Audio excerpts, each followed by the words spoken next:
Fantasy on a Wednesday. It's a Fast Lane on 101 ESPN with Andrew Marsh, Carey Davis, and Jamie Rivers. I'm Anthony Stalter. 205. That might be a record. That's us. And they're in the Fast Lane. You can listen to us weekday, 205 to 6 o'clock here on 101 ESPN.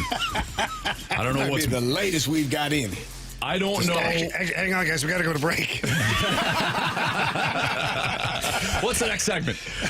I don't know what is less effective right now. The Cardinals offense, which hasn't scored in 28 straight innings, or BK and Ferrario's clock management today down at Centene. Love you guys. At least they didn't have to do the show from their cars That's today. true. It's a win. Win-win. Those poor, you know what? That was amazing. They did great. I'll give those guys credit. And Jordan Deacon yesterday. So if you missed it yesterday, the guys were down at Centene. Apparently the Wi-Fi went out down at Centene, and BK and Ferrario and T-Bone had to race back and do the first segment from their cars, which, by the way, of course, was the trade. The trade that the Blues just pulled off, sending Zach Boulder. So they had to talk about that in their cars while Jordan Deacon had to, do everything back here. If you had to do that, do you think there'd be a time in mid-conversation that you would forget that you were actually on the radio? And you're like, Marsh, I don't know how I do that now with a camera in my face and you guys here. I don't know how I not swear every day based on my you need to really my poor language, Jim. Yes. Zach Boulder traded to the Montreal Canadiens and get over! Speed up! That would be Marsh. Why is there one lane? It would be me. Carey for sure. Carey for sure. I have a little road. Who is this guy giving me the bird? Oh, it's Jamie. I was going to follow him. It's the best ever. Fortunately, it was Jamie, or else we'd be bailing Carey out of prison. So the bats have gone cold for the Cardinals. They get swept today by the Pirates. That was yesterday. You said swept. Yeah, they got swept. Scoreless. Shutout. Yeah, it's been a while. I said that was yesterday. And the day before. What? Yeah. 3 games? 7-0, 1-0. Wow. Today was 5-0. That can happen? Apparently. What do you think the last time that's happened? Swept in a series? No, not swept. Swept, shutout, swept. And shut out. Like, how far back do we have to go? You didn't score run. For the Cardinals or any team? Pick a team. I'm sure it's happened. You think the White Sox, maybe? Yeah, I'm sure it's happened last year. Well, Cardinals. Cardinals has probably been a while. Somebody needs to figure that out. Somebody will handle it. Yeah. Man, I don't. So here's, let's open the floor here. What do you guys? Can't even. I mean, you scored 0 runs at PNC Park. I know Contreras was out of lineup today. I know you didn't have Nolan Arenado. I get it. You were banged up. Jose Fermin was started. He started 2 games in this series. I get it. I knew this was coming. From the 618. Jamie, tell me again how the Cardinals should beat the Pirates. Remember I said, maybe you should, because, you got to beat the Pirates. Yeah. Yeah, you know what? I regret saying I know last night was Skeens. Today was Keller. I get it. But 0 runs, even when you're banged up, you got to scratch across a couple. And you had your opportunities last night against Skeens, that's for sure. I think we got our answer. 2015 versus the Braves. We need to look that up. Okay. Last time they were swept and shut out in the series. Well, here's a positive, though. Even if Eric Fetty were to only give up 1 run, still losing. you still would have lost the game. You know what, though? I liked that Gray pitch well last night, and Palante last night, Gray today. I like that. Like, that feels better. Still don't feel great, though. So I'd rather have Fetty pitching well on Friday. It's kind of an and both situation going on. Nah, just get it out of your system. Carey, we have a pushback from the 217 says, first time the Cards shut out and swept since 1976. That's per Derek Gould, apparently, on Twitter. Derek Gould's done some October research. 2nd, October 4th, and October 5th of 2015 versus the Atlanta Braves in Atlanta. Okay. 4-0, 6-0, and 2-0. Okay. Were they at home against the Braves? In Atlanta. Okay, so I don't know. One of the games, Saturday game was postponed. They played a doubleheader on Sunday, and the Cardinals lost all 3 of those games.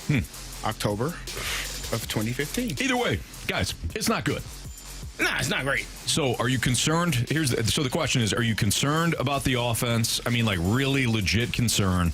Or can you take a step back, take a pause and say, they didn't have several key guys. These things happen. Not a good look, but I'm not overly Anthony, concerned. it's the Pirates. I know, I'm asking you. I'm posing the question. The first guy they faced gave up 17 runs in his previous 3 games. I get it. And what did he do against us? Had a no-hitter. He was freaking Nolan Ryan. Yeah, well.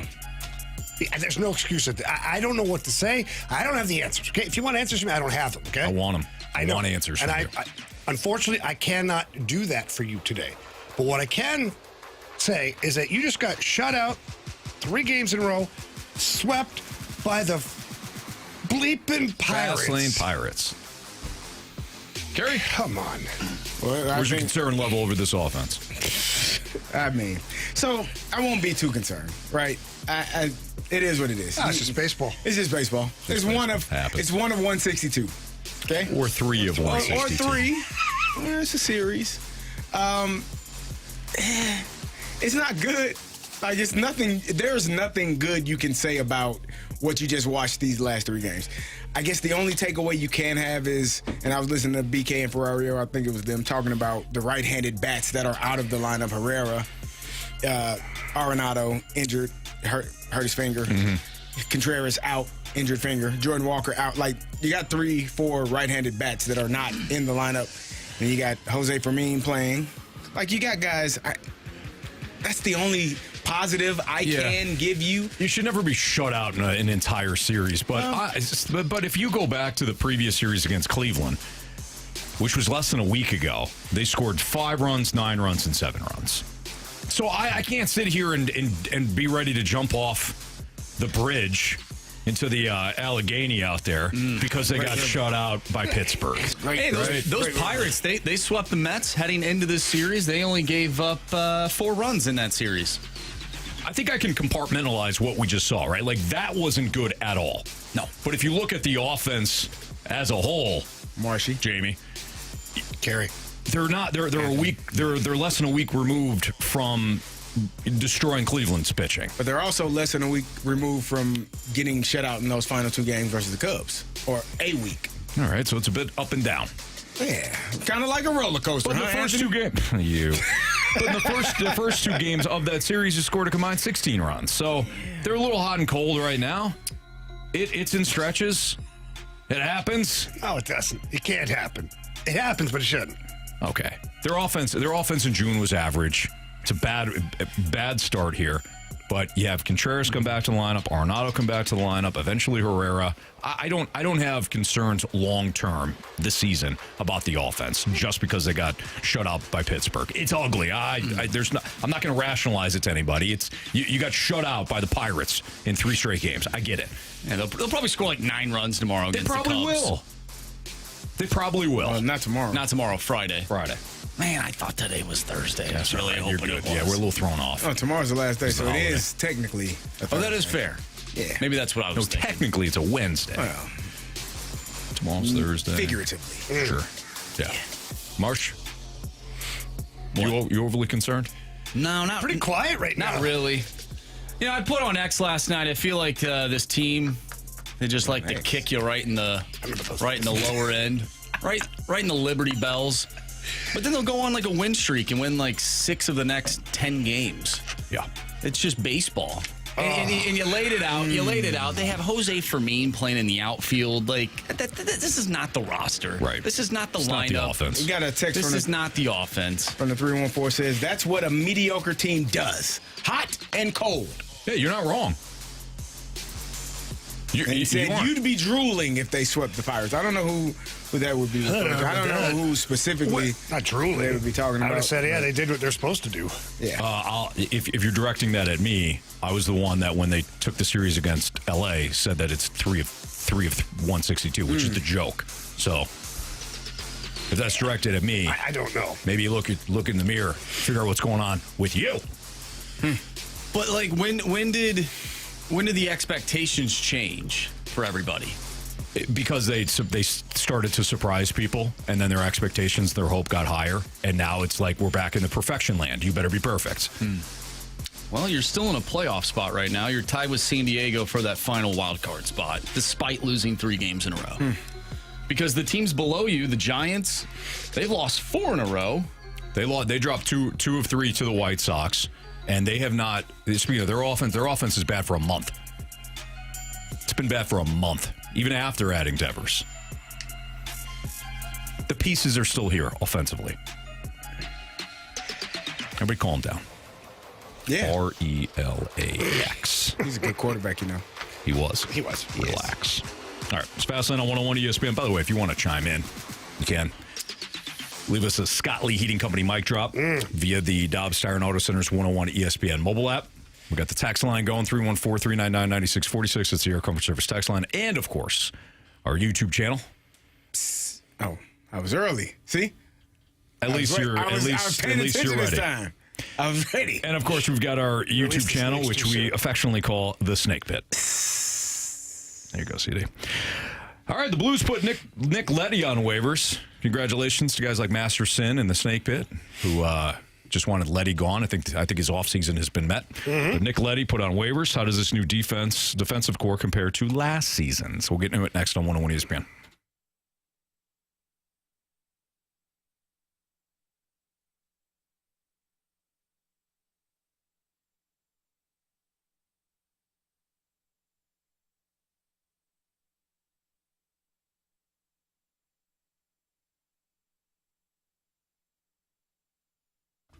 It's Wiggity's Hot Lot Blowout at Auto Centers Nissan. And, yep, it sounds as wild as it sounds, or it is as wild as it sounds. They've got over 1,000 vehicles all in one massive location right off I-55 in Herculaneum. So no hunting across 5 lots, no games, just straight up deals. And right now, 0% APR for 60 months, 0 down, and no payments for 3 months on 2025 Rogues, Pathfinders, and Muranos, all built right here in our great country of the US of A. I speak from experience, too. They got me in a Nissan Murano from Auto Centers Nissan. Man, it's a sweet ride. I love the redesign when it comes to the exterior and interior. The technology is all user-friendly. It's a luxurious ride. They got the Pro Pilot Assist, ensuring that my family and I get to where we're going as safely as possible. I love the Murano, but I've been in the Pathfinder and the Rogue as well. If you need more space for you and the family, check out the 2025 Pathfinder, the convenience of the third row. You'll love it. Looking at used cars, great. Auto Centers Nissan, they've got 0 down and no payments for 3 months. And remember, at Auto Centers Nissan, every new vehicle comes with dealer pricing, a lifetime warranty, and the 30-day return promise. Get to Auto Centers Nissan in Herculaneum. Tell them Stalter sent you, or visit them at autocentersnissan.com.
So the Blues put Nick Leddy on waivers earlier today.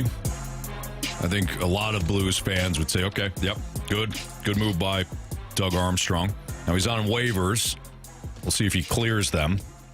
I don't know if you have any thoughts on this, Jamie, about the process of putting on waivers. Apparently the Blues attempted to trade him, didn't draw much interest, so now the second thing you do is waiver. Theory, Anthony. What's your bleeping theory?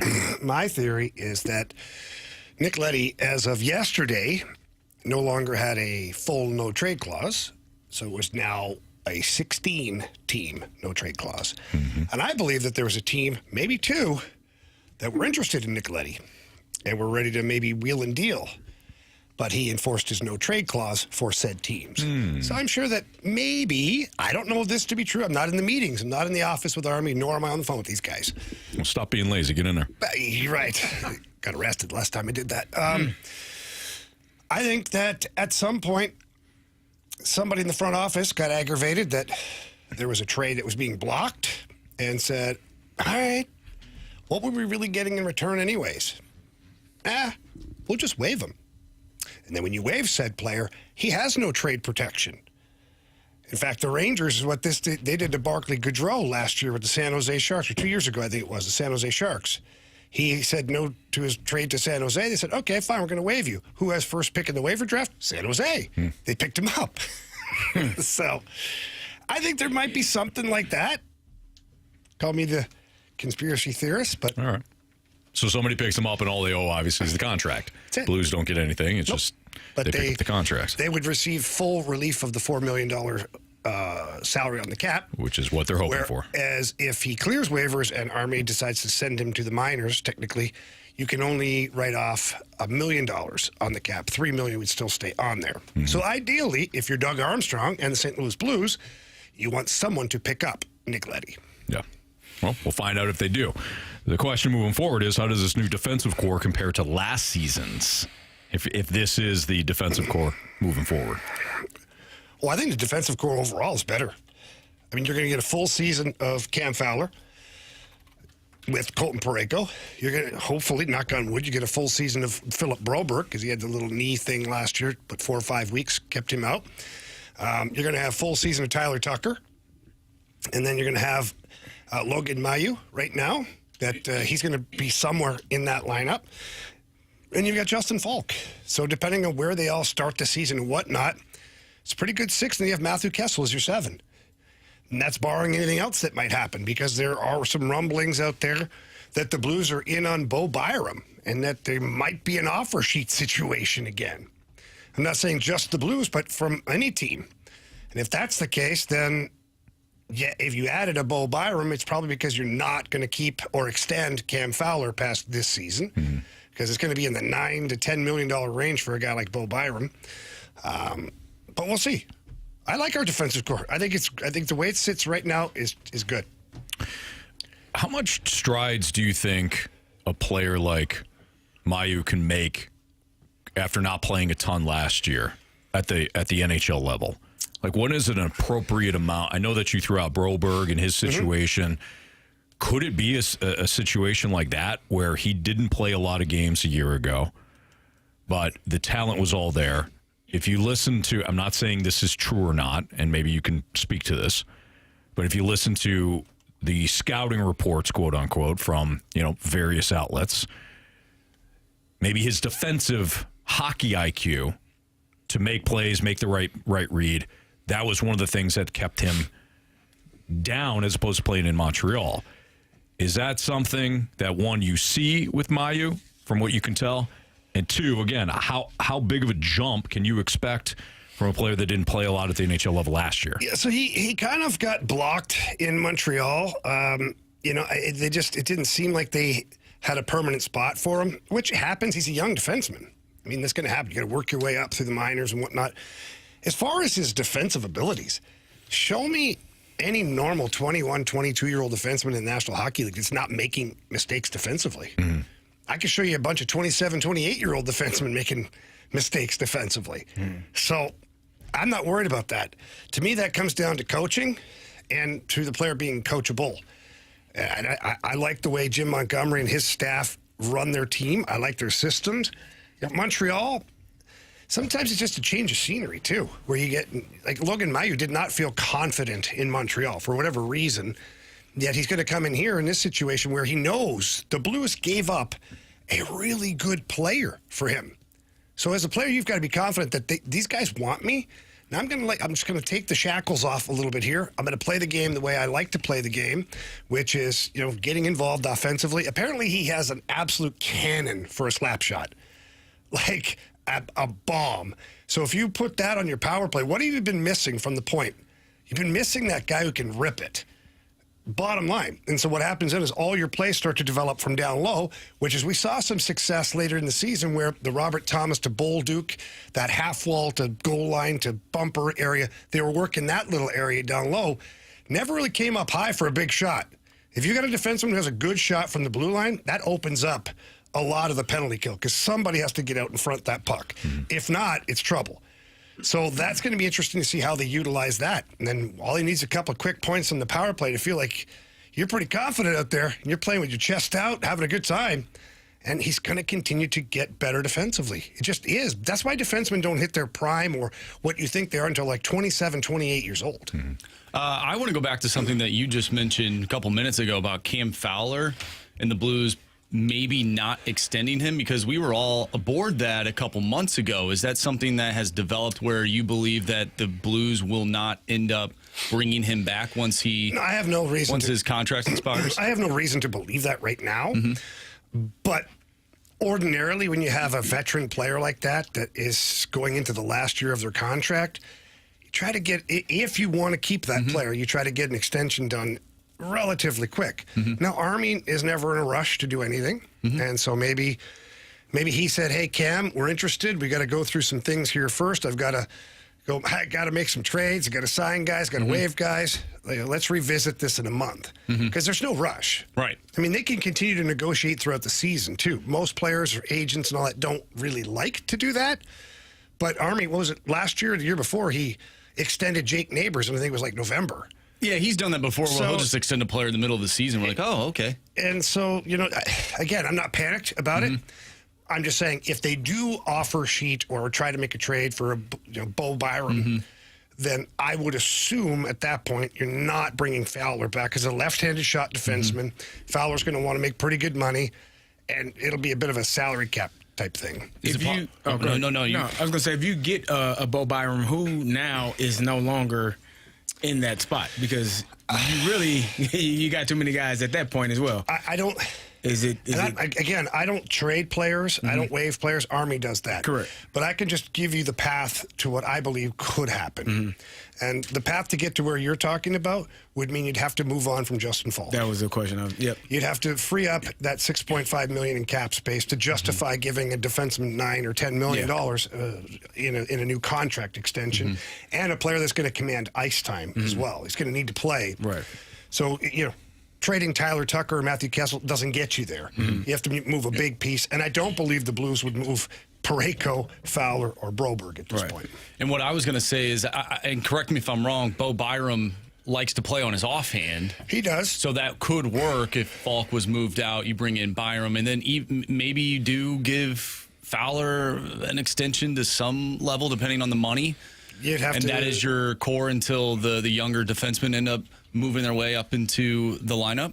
Could be. And you'd have to also think that you'd have to hope and count on Dvorsky being a big part of your team the next year so that you don't have to have a veteran piece that's costing you more money than the rookie deal. And if you have Dvorsky that's playing second-line center for you, making his league minimum or just above league minimum, that opens up salary cap space too.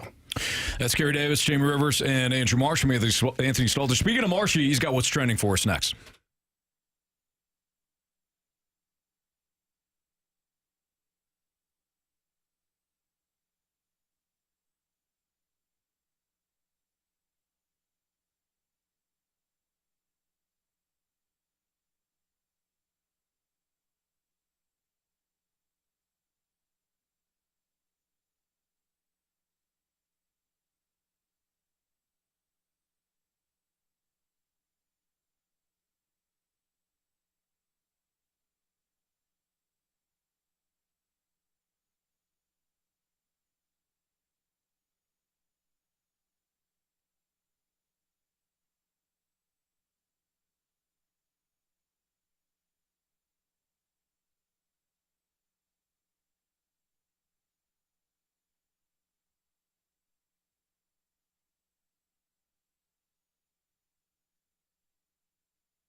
Cheap, cheap, fun, fun. Let's get dirty this summer with my friends over at Dirt Cheap. We all know there's big events coming. July 4th weekend coming up right here on Friday, and you know you're going to need some party favors. Head over to Dirt Cheap. They are your one-stop party shop. Got great deals on Busch Light, Modelo, Corona. They got the High Noons, Twisted Tea. How about Tito's and the Natty Lights? Who doesn't love a Natty Light on July 4th weekend? I know I do. I love it. You also download the Dirt Cheap Rewards app. You start saving immediately. And with that app, you can find out about specials or things that are happening in the store. You can register for certain raffles and things like that. You can also order ahead. You get curbside pickup or delivery, and they also have a couple of locations that have the drive-through available. So whether it's grad parties, July 4th weekend, or just any weekend at all, there's always a ton in stock at Dirt Cheap. So please stop by and check it out. Also check out what's going on at cheapcheapfunfun.com. Again, that's cheapcheapfunfun.com. Remember to have fun, but be careful out there.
ESPN Sports Center.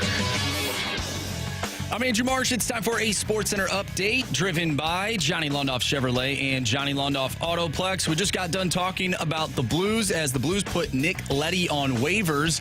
If you missed that conversation, make sure you go to 101ESPN.com and check out the free Dobbs Tire and Auto Center's 101 ESPN mobile app. Just head to the podcast page. You'll find all of our shows there. And it's all brought to you by the Schaefer Door Company. The Cardinals lose 5-0 today to the Pittsburgh Pirates. They get swept. They scored 0 runs in those 3 games. Not great at all. We'll talk with Brad Thompson at 3:30, and we'll discuss what is going on with the Cardinals offense. But coming up next, we have What's Trending. I'm Andrew Marsh, and the Sports Center update is driven by Johnny Londoff Chevrolet and Johnny Londoff Autoplex. See them at londoff.com. Chevy, together we drive. Are you kidding me?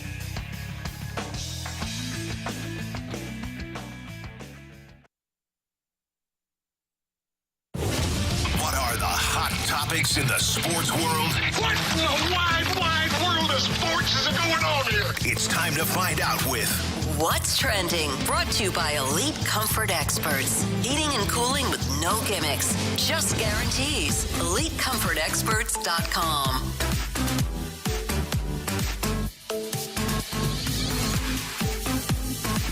Welcome back to the Fast Lane here on 101 ESPN with Anthony Stalter, Jamie Rivers, and Carey Davis. I'm Andrew Marsh, and it's time for What's Trending.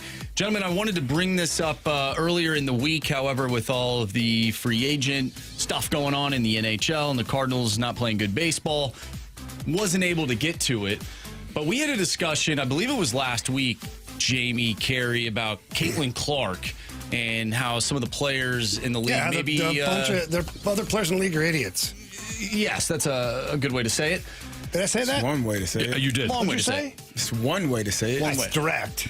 It's very direct. I take 30 seconds and beat around the bush, or I can just be honest. Right through, cut down everybody. What do you Mow think? them down. We talked about it. You agreed with me. It is foolish to knock around the best player and put her down. Oh, yeah. I mean, these guys, these gals. It is what it is.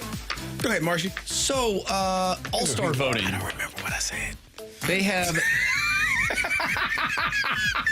For the WNBA, Let Martian cook. All-Star voting, there's 3 different votes. You have the fan vote, the media vote, and the player vote.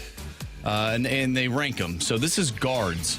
Where does Caitlin Clark rank in terms of the guards in the WNBA according to the fans? Well, she's number 1. Mm-hmm. What about the media? She's number 3. What about the players? Players think Caitlin Clark is the 9th best guard in the league. These women are so jealous. It's ridiculous. It's ridiculous, Carey. Like, let's think about this for a second. If I was voting in the NHL about best left-handed shot defenseman, and let's say I don't like, or right-handed shots, and I don't like Cale Makar. He's the new little fresh kid on the block, blah, blah, blah. And he's dominating, making people look stupid. I'm not going to vote him like 9th best. I'm going to be like, that guy's a stud. I don't like him. He makes me crazy. But he's still the best player, or close to it. I don't get this. I would say, because I don't remember what I said last week, but I will say what I said today. Maybe it's not jealousy. Maybe they actually don't think that she's the best player. Like, in terms she's of breaking records that other players have the opportunity of breaking too, but they don't. She's bringing in more attendance, is helping with that. She's breaking records on the court, But too. what I'm saying is, maybe they don't think, like, Diana Taurasi is a really, really good player. I think she's the all-time leading scorer. Cynthia Cooper was a great player. Like, there are so many names of women WNBA players that have played and blazed the track that she's on now, that maybe some of these blaze it like she is. Yes, they did. No, they didn't. Yes, they did. No, they didn't. It was not talked about. Nobody watched it. That's my point. But that doesn't mean that it didn't happen. I know. That doesn't mean that it didn't happen. Nobody saw it happen. It's like a tree in the forest, Carey. It still I know fell. that tree fell because I see it on the ground, but I didn't see it fall. But it's on the ground, so you know it fell. I don't know how it got there, though. So just because we didn't, or it hasn't been talked about in this manner in years previous, doesn't mean that those players prior to her, you're not wrong in what you're saying. as good we're saying or two better. different things. We're saying 2 different things. You're saying that what I think you're saying. I don't want to put words in your mouth. Yeah, and I don't want in to put my anything mouth. in your I told mouth. you that a long time ago. Yeah, you did. What I think you're saying is because more people are tuned in, like Marcy just said, the fan vote, she's number 1. I'm not the worried about the media fans. vote, I'm not she's worried number about 3. TV ratings. But the players, the people that actually play the game, that are watching it, I find it hard to believe that every single WNBA player is naturally just hating on Caitlin Clark. So then, why would the fans? It's understandable because what they see is it's what they project, right? Oh, Caitlin Clark's the best, so fine. But the media, they're the media ones that don't watch know all the stick. games, Carey. But they don't all know basketball. So you're telling me in your version? No, look, Jamie, you played in the NHL. Every media member knew hockey. No, but they still were not that far off. But they weren't. But they also, for the players to have her 9th and the media to have her 3rd is but ridiculous. they also don't all know. So the people that do know. So none of the media know. No, I'm not saying. I didn't say you tried it. I didn't say that. I like what you did there. I didn't say that. I don't speak in definitive terms. So most You guys of the media, feeding each other, putting food in each other's mouths. You don't put anything in my mouth either. I appreciate that. I'm not saying that none of them know. But I'm saying that they may not know as well as the people that are actually playing. I played in the NFL. You played in the NHL. Do you think that there were media members as a whole, Anthony, that knew more about hockey than every single NHL player? Okay, so let's get away from this because we're going down a path where I'm not suggesting. Let's go back to the beginning. Okay. She, just as a basketball player, she has broken records already in her young career. Broken records, like best all time at certain things. I don't remember. I don't know what records those are. I She would has have to see them. the most consecutive double doubles in the history of the WNBA, I believe. That's In her first or second year, she did it. okay. So now her team is a champion. And that team was terrible when she got drafted there. Now they won it. Was that the preseason, the midseason The championship? Fever, the Indiana Fever hasn't won at all. No, Yeah, they won the the little mid-season Commissioner's Commissioner's Cup. Cup. But I'm just saying, like, she can't be ninth best in the league when she's dragging a team along and setting records at the same time. So here's some of the records. Most assists in a game, 19. Broke the previous record from 2024. Tied rookie record for most three-pointers in a game at 7. That record was set in 2024. Single season records were most assists in a season, most points by a guard in a season, most turnovers in a season. Not also a record, but less flattering. Fastest to reach 103 points. Three-pointers, first player with a stat line of 20-plus points, 15-plus assists, 5-plus rebounds in one game. Rookie records, most points by a rookie, most assists by a rookie, most three-pointers by a rookie, most turnovers by a rookie, first ever WNBA rookie to record a triple-double, most assist performance in a rookie all-star game. That doesn't sound like ninth best to me. Maybe you guys are both right. Could be. Maybe you guys are both. Maybe the truth is somewhere in the middle. And it's not ninth best player, it's ninth best guard. Yeah. Yeah. So maybe she's the fifth best. I or do the think fourth best. Maybe. Carey, I see your point with the media and the fans. We kind of glom onto popular as opposed to Correct. best, Good. right? Or Right. good or whatever. Yeah. Right. So I think there's probably something there. I don't think it's all jealousy. But since that player got into the WNBA, there has been the undercurrent of we're going to show her. I mean, Diana Taurasi almost pretty much said it, right? She did. Like we'll see. Like, there has been that, call it jealousy, call it whatever, that has been on display since Caitlin Clark got into the league.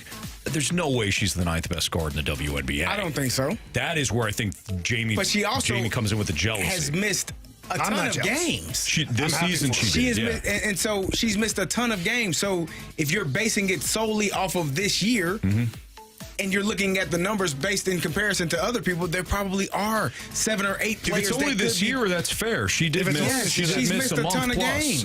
Yeah, that's fair. I still like if Aaron Judge missed 3/4 of his season, would you say he's not one of the best outfielders? For that season? Well, I mean, in the World Series, I would say he was terrible because he dropped that ball. That was. Anyways, sun was in his eyes. I see a lot of the things that some of these other WNBA players post on social media. I see them talk on TV. There is a certain amount of jealousy towards Caitlin Clark and the attention she's getting, which I find is just mind-boggling to me. Before we wrap this up, here are some of the names that are ranked above her in player rank. You have Alicia Gray, that plays for Atlanta. You have Sabrina Ionescu, Skylar Diggins, She's Liberty, Natasha Cloud, and Paige Buchers. Who's Paige having Beckers. she's having a great season. She's a good player. Paige Becker's having a Paige great is a season. hooper. Good player. Either way. And Kelsey Mitchell. And Brittany Skies. Hard to Brittany believe that Sykes. she's ninth. That's all. Anyways. We need a revote. Can you win with a bunch of B-level hitters in the lineup? Well, the reaction is no. First instant reaction is no to that. But if the Cardinals do have a bunch of B-level hitters, where do the A-level hitters come from? That's next on 101 ESPN.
Last night on 101 ESPN, Andrew Marsh, Carey Davis, Jamie Rivers, some Anthony Stalter. So Jamie dug out this tweet from Rindog01 on Twitter. The Cardinals are building an offense of a lot of B-level players. Donovan, Burleson, Wynn, Contreras, maybe Newbar. But they do not have any A-level bats, possibly Herrera when healthy. This offseason, they need to add a legit star bat. From where? That's With whose money? That's my question. It's all well and Ryan good, right? Dog, how much you putting up? It's all well and good to say they need to add a legit. I don't think he's wrong either. But where the hell are you gonna get the money from? I love the idea. I think it's a perfect idea. They have the money, they just don't want to spend it. There you go. And there's a lot of truth to that, too. Nick Saban said, and I ain't gonna do it, so quit asking. Quit asking. You guys hear about that Nick Saban story? Nick Saban's story? You got one specifically? The Derrick Henry story. Derrick Henry. Yeah. Well, Derrick Henry, of course, went to Alabama. You got a story for us? Yeah. I'll tell you later. Okay. Thank you. It's all well and good, right? It's a legit A-level bat. Well, that legit A-level bat needs to want to play here in St. Louis, and we've seen other players say, you know what, going to go to the coast. No offense to the Cardinals, but I'm not playing there. Giancarlo Stanton was one of them. I don't know if somebody like Francisco Lindor would have ever agreed to play here long term, even if the Cardinals did acquire him from the Guardians. I mean, there's that aspect of it. But the other thing is, too, Marshy mentioned this in passing, or he was joking, he was being sarcastic, but there's a lot of truth to this front office has a budget that it sticks to. Could they spend as much as any team in baseball? Yeah. Yes, they could. I mean, they could. They're not in the biggest market. No, they're not. They're in the mid-market, but they could still spend a truckload to add a legit bat. That doesn't necessarily mean, though, that hired gun is going to turn into Kyle Schwarber or Bryce Harper or whoever. Name your favorite free agent bat, Trey Turner. They actually have shelled out the money. Unfortunately, the bat's gone. Nolan Arenado. They're paid for that. Very true. They're paid a premium as far as salary. I know the trade is that, but they're paying cash now. His salary, his contract. Mm-hmm. But he is not the bat. You're right. That's the other side of this. Because with paying for it, let's say you want to pay it, there's also the term that comes with it. There are years. And nobody wants to talk about that aspect of it. If you go to, if you're lucky, the final 2 years are rough. If you're not so lucky, the final 3 years are rough. And it's not like you just say, well, we're going to just go back to the well. If you're a team like the Cardinals, they're not going to just go back to the well. They can't go back to that well until Arenado's contract is off the books. They probably won't. They can, but they probably won't. Okay, you're right. Yeah. They'll probably wait. I'm just trying to save us from... I know. They could. We get it. They won't, probably, until Arenado's money is off the books. And then they'll say, okay, who's our next Arenado? Mm-hmm. Our next Goldschmidt? Because they were paying Goldie pretty good money, too. And Goldie's bat took him a while last year. He finally got there towards the end of the season, but it wasn't the Goldie that we had known from years past. Right. Now he's having a great season again for the Yankees. I mean, imagine that. Sure. But Arenado is not. So until that money comes off the books, I just don't foresee the Cardinals going to get that guy. I agree. Here's another idea. How about you develop the A-level prospect? How about you develop Jordan Walker? How about you figure out what the hell's going on with him? Because he was supposed to be the second coming. He was. And he might still be. Kid's 23 years old. That is the route for the Cardinals. Yeah. It's not going to market because they won't go to market. And don't be surprised when they don't. Yeah, I don't think going and paying big dollars for a bat. And first of all, you need other things as well. You need pitching is what you need. Yeah, you need starting pitching. Now, you might be fooled by these last 3 games. You didn't score any runs. I get it. And you might think, oh, you need a bat. I think your bats are fine. And Herrera is one of those bats, I believe. I think once he's healthy, if he can stay healthy, he's starting too many injuries. He had a knee issue earlier Now he's got a hamstring issue. Like lower body injuries kind of worry me. Hamstrings are usually for fast guys, and I don't know how you hurt your hamstring if you're not a fast guy. Generally speaking, I've pulled mine. I wasn't extremely fast, so I guess that goes It also against that. depends on It's contradictory. how big you are, too. Yeah, pulling a How lot much of weight. power you're trying to generate. Yeah, powerful. And they go, boom. Yeah, pop. Boom. That's how it sounds. Then it rolls. Yeah. It's crazy. Sound like a horse there. It turns blue and purple. What? Awful. The hamstring, when it pops and rolls Yeah. up off the bone. A couple people in the snake pit chiming in. TJ Pattycake says Jordan Walker seems like a bust. Bill Reloaded. Jordan Walker's not an A-level prospect. Well, at one point he was. Hey, he was like one of the best. Yeah, in baseball. I'm not saying he is now. Don't get it twisted. I'm not saying that, develop him because he's got, he should be an A-level pro. I'm saying the more realistic option is the Cardinals not signing somebody for $500 million, but to develop some of the players that they have drafted. Well, if you think they're going to sign somebody for $500 million, you can. No, they're not. They're not going to sign somebody for $250 million. They're just not. Yeah, that's not happening. Maybe 10 years for $250 million, but who's signing that? Like a guy that really not doing 10 years. No. So, no. And I don't know if you want those contracts anyways. 10-year deal. You do. You don't. I don't know. Yeah, you wouldn't want Aaron Judge 2 years ago for 10 years? It was a long time. It's a long time. It's a long time in any sport. How old is Aaron Judge? He's 30 now. 30-something, yeah. Okay, what about Shohei? 3 years ago for 10 years. Oh, yeah. Well, yeah, but you're getting a double-edged sword there. Right. Okay, what about Juan Soto? Because he's 20 what? 4? 25? That's different, yeah. Yeah, but you give me the exception. Normally, these guys are That's what I'm 28, going 29. for. I'm not going for a you're not a 10-year deal on a 28-year-old. Yeah. But if you win a championship, does it matter? If you win a championship, that signing is justified, in my opinion, because you're trying to win a championship. That's what you're trying to do. But you signing that player comes with the restrictions of, okay, we're not going to go out. If you sign somebody for 10 years at $500 million or whatever it is, you now have. It's not like you get a new bankroll a year from now. Right. You have to include that. So what is that 10-year, $500 million player preventing you from signing in the future? That's the caveat, right? Or that's the restriction. Yeah. Here's the thing, though. The Cardinals developed that guy. No, they haven't developed that guy since Pujols. I'm saying if they do, what are the odds that they actually keep the guy? Oh, I don't know about that. I don't know. I think if you develop him and he's already in your system, it's easier to keep him because you should pay him before he gets to that 10-year, $500 million mark. Like you should be able to foreshadow. Should and is the see word. what that player is going to be and say, you know what? This guy is going to be a guy that if he hits the free agent market, he's going to get 10 years, 300, 400, 500 million. Let's sign him 2 years before that, before we actually get to that point to a 10-year deal for $200 million. Or you let him go to arbitration and tell him how bad he is. You could do that too. Yeah. That's just what Worked well for Milwaukee with certain players. All right, that's fast on 101 ESPN. I'm joking, by the way. What type of player? Just want to make that clear. Anthony, Milwaukee. I know.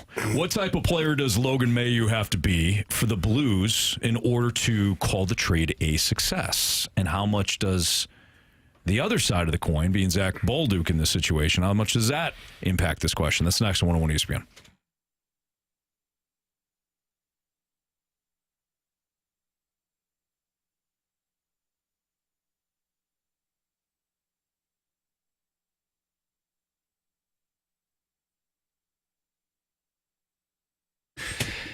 Anthony, there's guys out there right now that I guarantee feel like they are tired every single day. Low energy, fatigue, maybe they're feeling anxious, lack of focus, low libido, work stinks, home life stinks. they need to head into mentality. Because a lot of those things you and I were feeling too, and you think that it's just you. You think you're alone in this battle. You're not. Our friends over at Mentality are in this battle with you. You go in there, you talk to the board-certified physician, and they already know. They already know. They can tell what you're telling them, exactly what's going on. They do the full blood panel. And then for me, in my situation, low on testosterone, low on other vitamins too. And now, since being on my program, life has changed drastically. So, Jamie, I want to talk to the guys right now that actually want to do something about it, because there's some guys that they just feel like, yeah, you know what, life is kind of, I'm just in a rut. Yeah, or I'm now in my 40s or 50s, and you know what, this is just how life is. So for you, hey, God bless you, do your thing. But for the guys that want to change it, they want to have more energy throughout the week. They want to have more energy when it comes to their weekends. I've got 3 little ones. I'm 43. I got 3 little kids under 10. Right, a lot of energy. I want to be the dad that's out there playing, football, soccer, baseball, basketball, whatever it is, with my kids. I don't want to be the dad that at the end of the day goes inside and says, you know what, I'm done. And Mentality has helped with that. So for the men that want to be that way or be the best husband they could be, father, son, whatever it may be, go to one of the 2 locations. One in South County, one in Chesterfield. You also visit mentalityhealth.com/radio. You can find out more information there. But this program works. You'll feel great. They'll up your testosterone, and you'll feel like the guy that you were at 30 or 20 even some days. Visit Mentality. Tell them Jamie and Anthony sent you.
There's a guy that just got paid $10.5 million in Edmonton.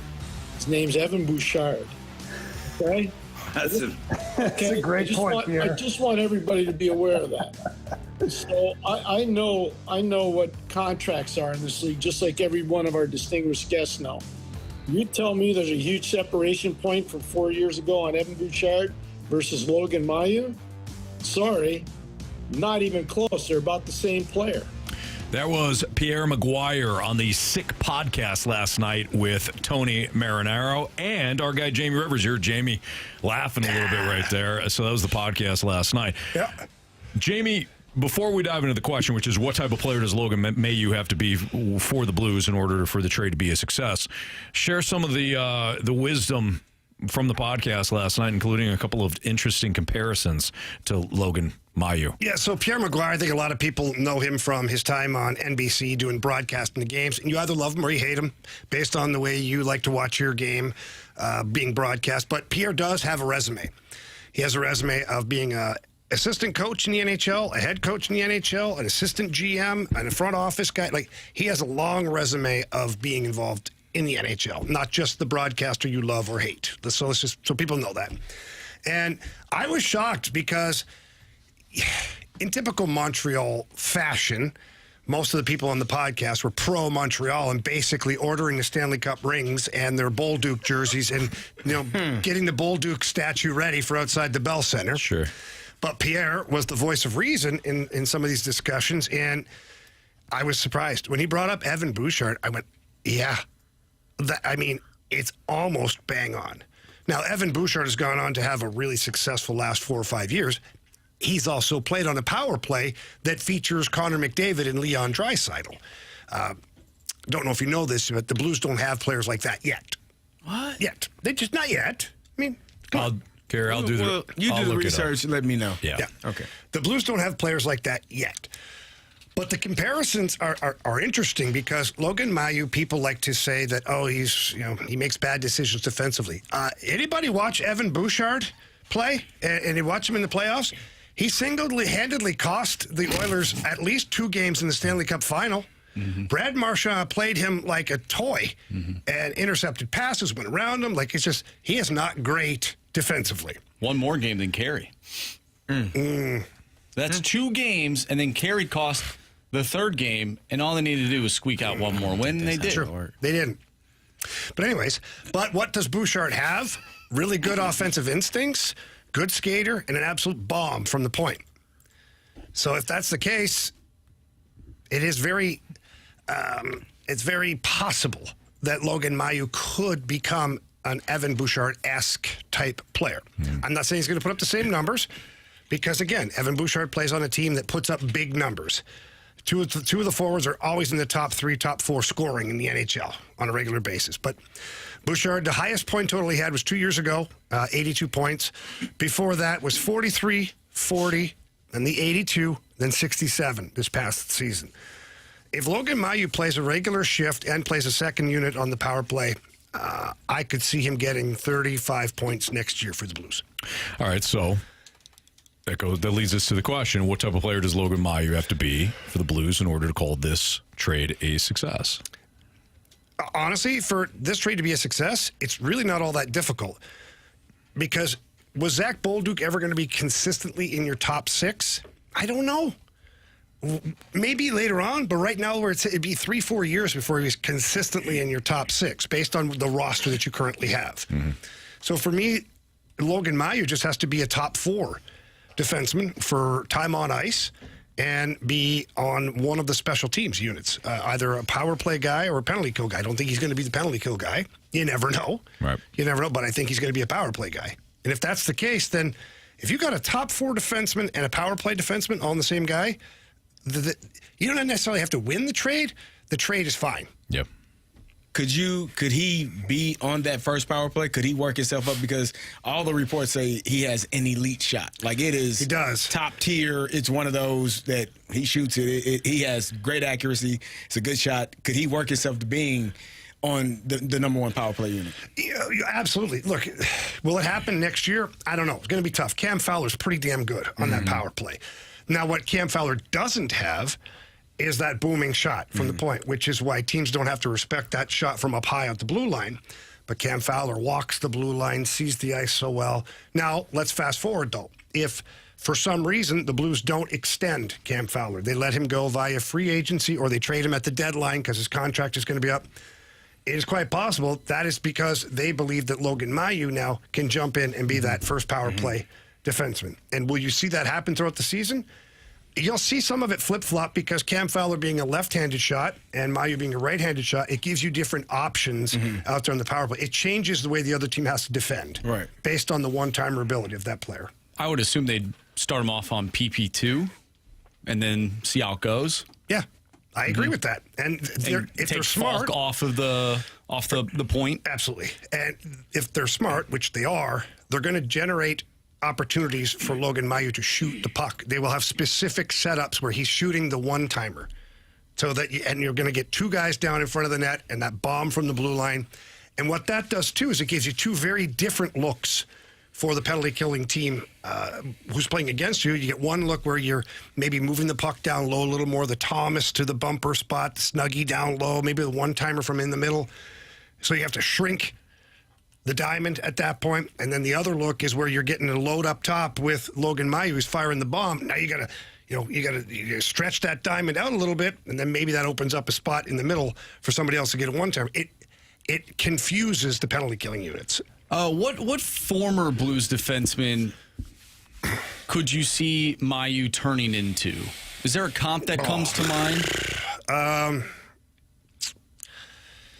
Tough right now off the top of my head. I'd have to see more of him. I'd have to see more of him, to be honest. I mean, just based on the scouting report, it's pretty tough to build a comp for said player. You know, he's got a bomb, but like Colton Parayko has a bomb. Al McInnes had a bomb. Am I putting that kind of pressure on the kid? No, I'm not. It'd be just silly to do that. What about like a Kevin Shattenkirk? Yeah, like a Shattenkirk maybe, but he's bigger and he's more physical than Shattenkirk was. So, you know, there may not be a comp. Which is maybe why it's important that the Blues went and got this guy. What if he turns into like a Vince Dunn type player? Would you not take that? No, I'm just asking. I'd take that in a heartbeat. Vince Dunn I think Vince Dunn's the best player, the best defenseman on Seattle right now. So if that's the case, yeah, sign me up, please. I'd take that in a heartbeat. Brad Thompson will join us at the bottom of the hour, so he will join us from PNC, well, not PNC Park, but in Pittsburgh at 3:30. We'll talk to him about the Cardinals' offensive struggles. Speaking of the Cardinals, interesting comments by Wilson Contreras last night about protection when it comes to baseball players on the field. We'll get into that next. It sparked Carey's interest. We'll talk about it here in the Fast Lane on 101 ESPN.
Gasland on 101 ESPN with Andrew Marsh, Carey Davis, and Jamie Rivers. I'm Anthony Stalter.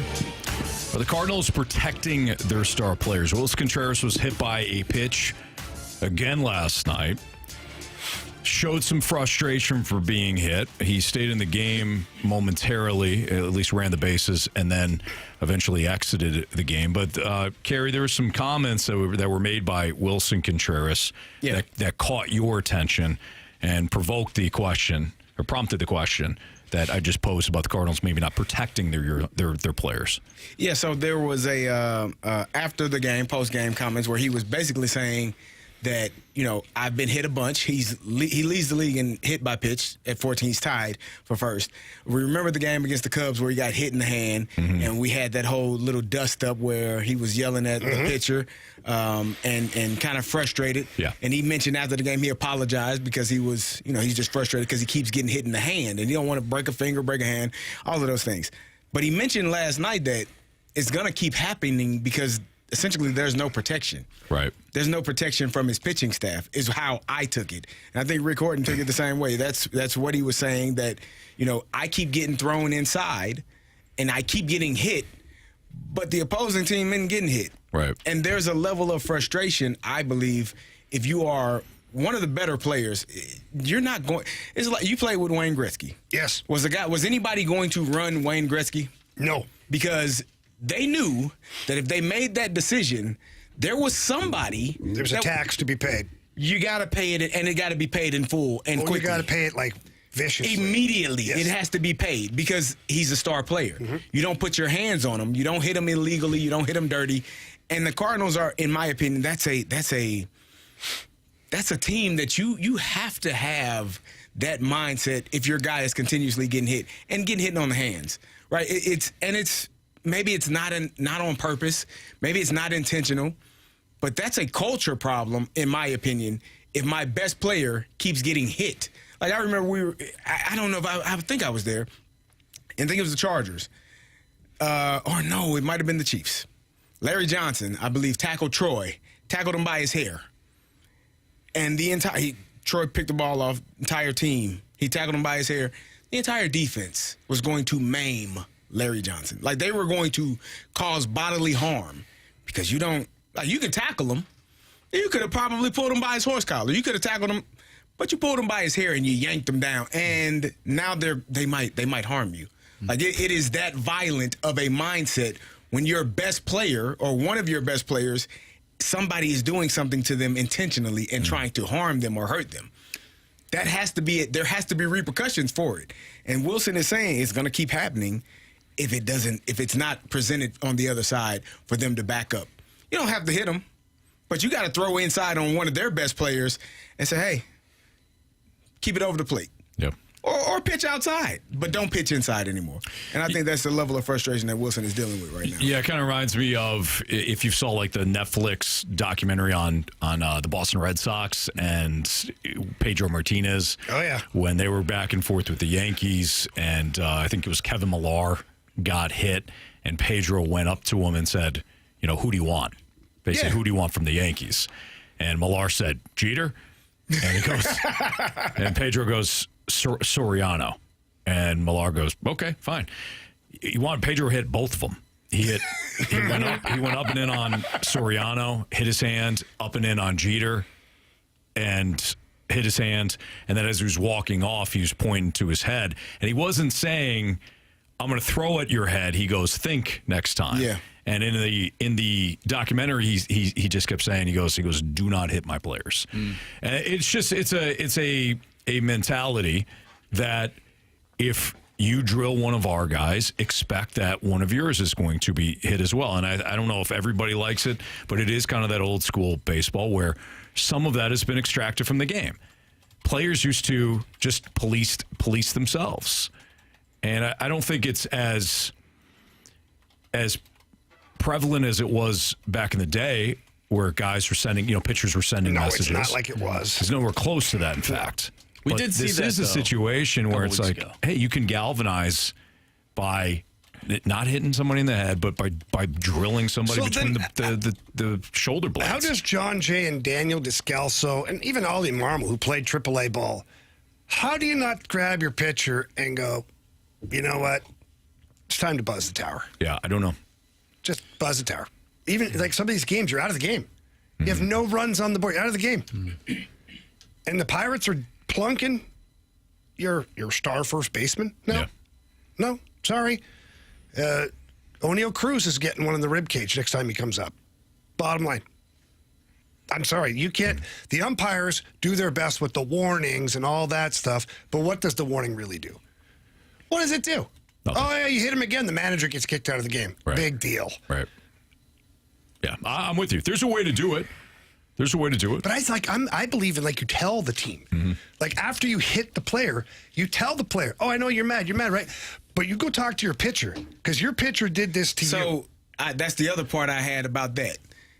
I would believe that he has said something, because otherwise, why do you have to say it in the media? Wilson doesn't strike me as the type of person that is not like he's a little off the but I don't think bit. I don't think he's would, also cussed like 4 times in interviews this time. we are, yeah. Maybe meant to bleep out the wrong word. Yeah, he would fit in well here. Yeah. I think he has probably mentioned it. Like you mentioned it to your team. Hey, man, I done got hit 14 times. Hint, hint. I keep getting thrown inside. Yeah. Hint, hint. Man, I wish I wouldn't keep getting hit. Yeah. Hint, hint. And nobody, and they're just sitting there like, oh, yeah, so what are you guys doing? We going to go hit some balls after the game? But, no. Carey, here's the deal. Go hit one of them in the game. Carey, here's the deal. They can't keep putting runners The on. modern day. Listen to me for a second. Because the NHL ran into that for a while. It's starting to get back to a little bit more policing. But for a while, the modern day player had no idea. Like, their partner would get run from behind, and they'd be like, he got his 2 minutes for you. Whereas, like, in the 90s, early 2000s, if your partner get hit from behind, if you don't go and rip that guy's head off, or at least try, fine. Or if the guy's a guy that's like, okay, you know what? I'm not going after him's not going to make a difference because he don't care. Even if I beat him up, I don't care. Then I'm going after your best player, Mike Modano. I'm going after Steve Yzerman. I'm going after Joe Sakic. Like, those are the guys. And then you tell those players. I've done this 1,000 times. I've hit a guy pretty cheap, and he looks up at me, and I'm like, dude, don't blame me. Tell Buddy over there, next time he hits Brett Hull, you're going down again. And then things regulate. But players don't think that way anymore. Then that's, to me, that's... But that's why I go back to Ollie, John Jay, Daniel Descalso, even Nolan Arenado, or some of those guys like, hey, guys, enough's enough here. I think the NHL players today maybe have it misconstrued. Oh, they're so silly now. I mean, there's a great hit, open ice hit, clean hit.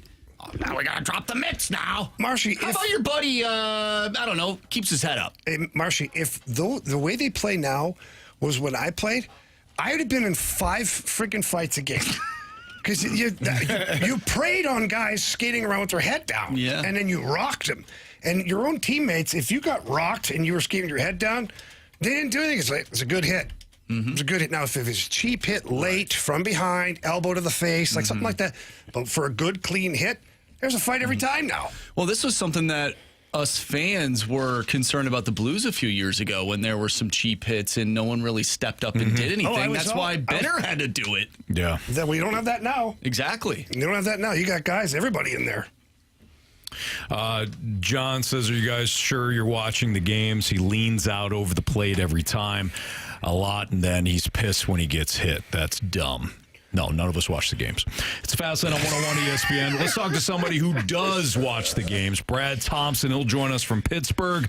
Maybe we'll ask him about this question and, of course, the offense and where did it dry up. That's next on 101 ESPN.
101 ESPN Sports Center.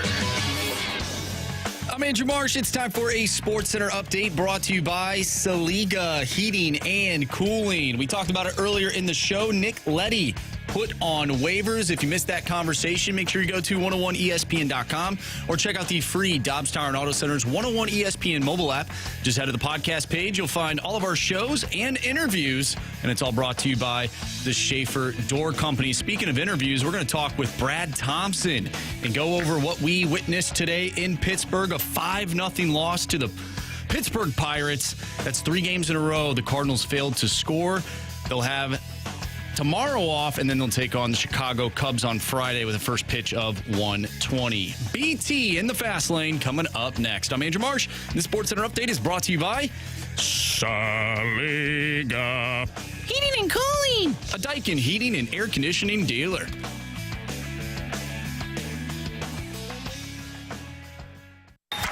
We're hanging with Brad Thompson on 101 ESPN. Hanging breaking ball from Brad Thompson. And boy, does he get a swing on it.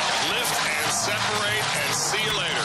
Hanging with BT is sponsored by St. Luke's, ranked top 2% in the nation for cardiac surgery by Health Grades. Visit stlukes-stl.com.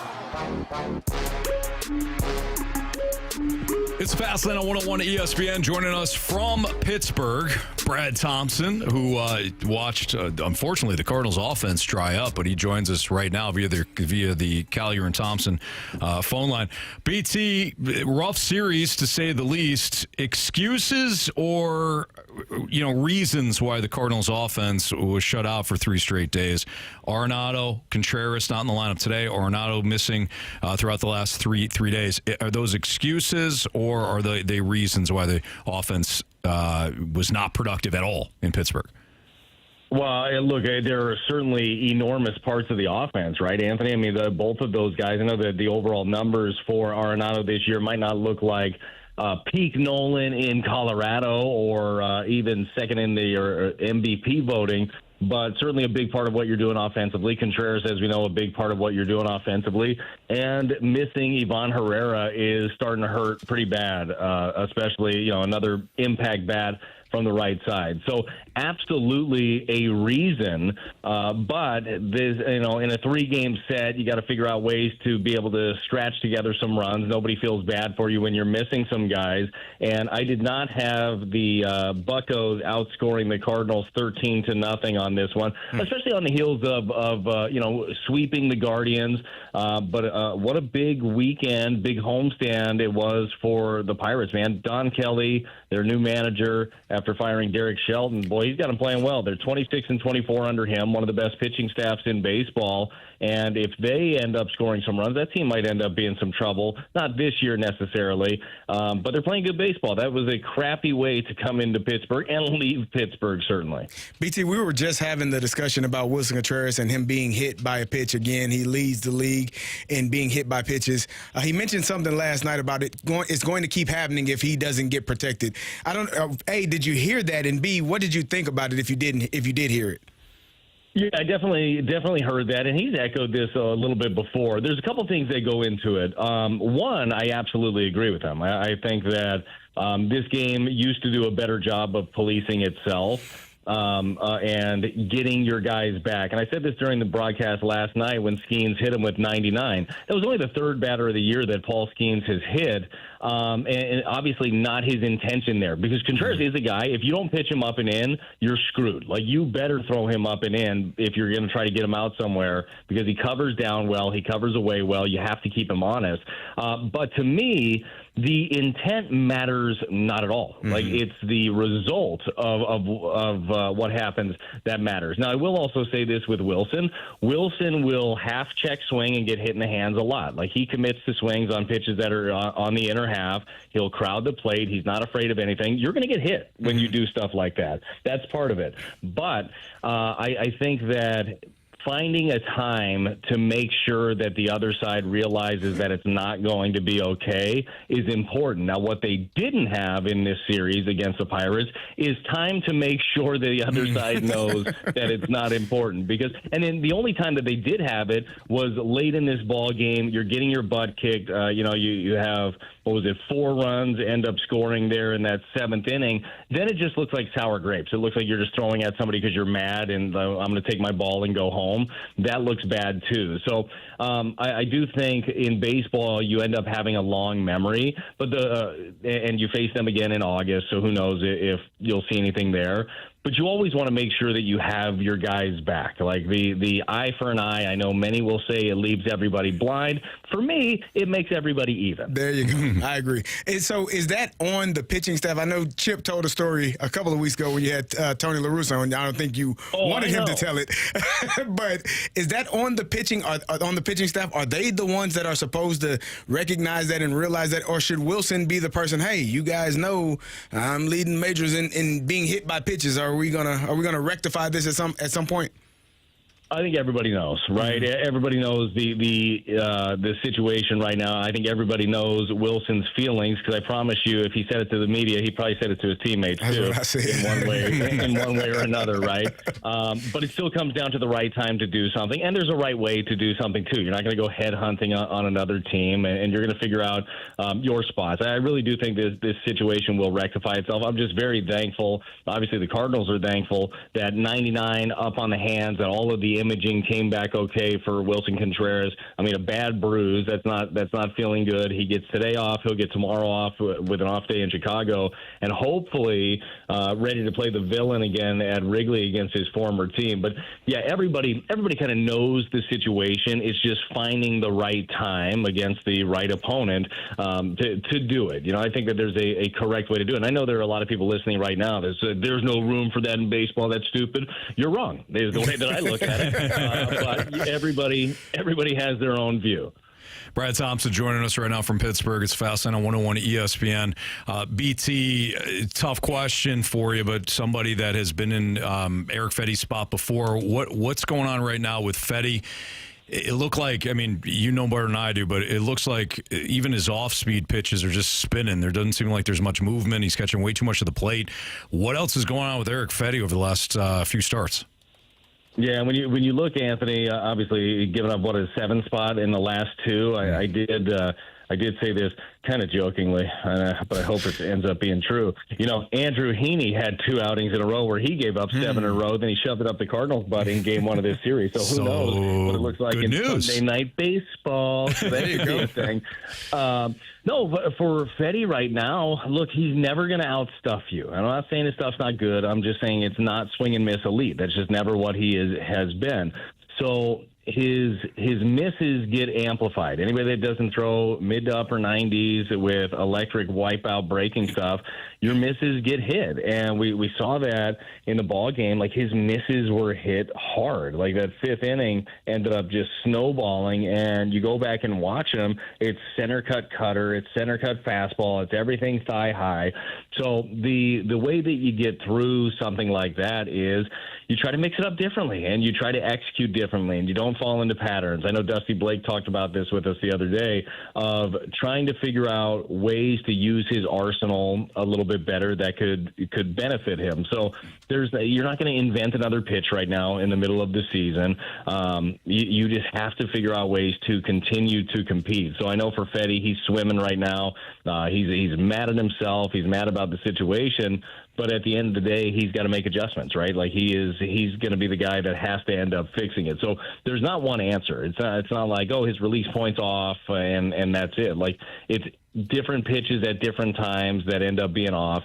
His misses have to be fine, maybe even through too many strikes. I mean, he's been a guy this year, guys, I mean, as you know, he walks a lot of batters. And sometimes it's frustrating while you're watching him. It looks like he's nibbling. He does it because he has to. Like, that's how he's going to have his success.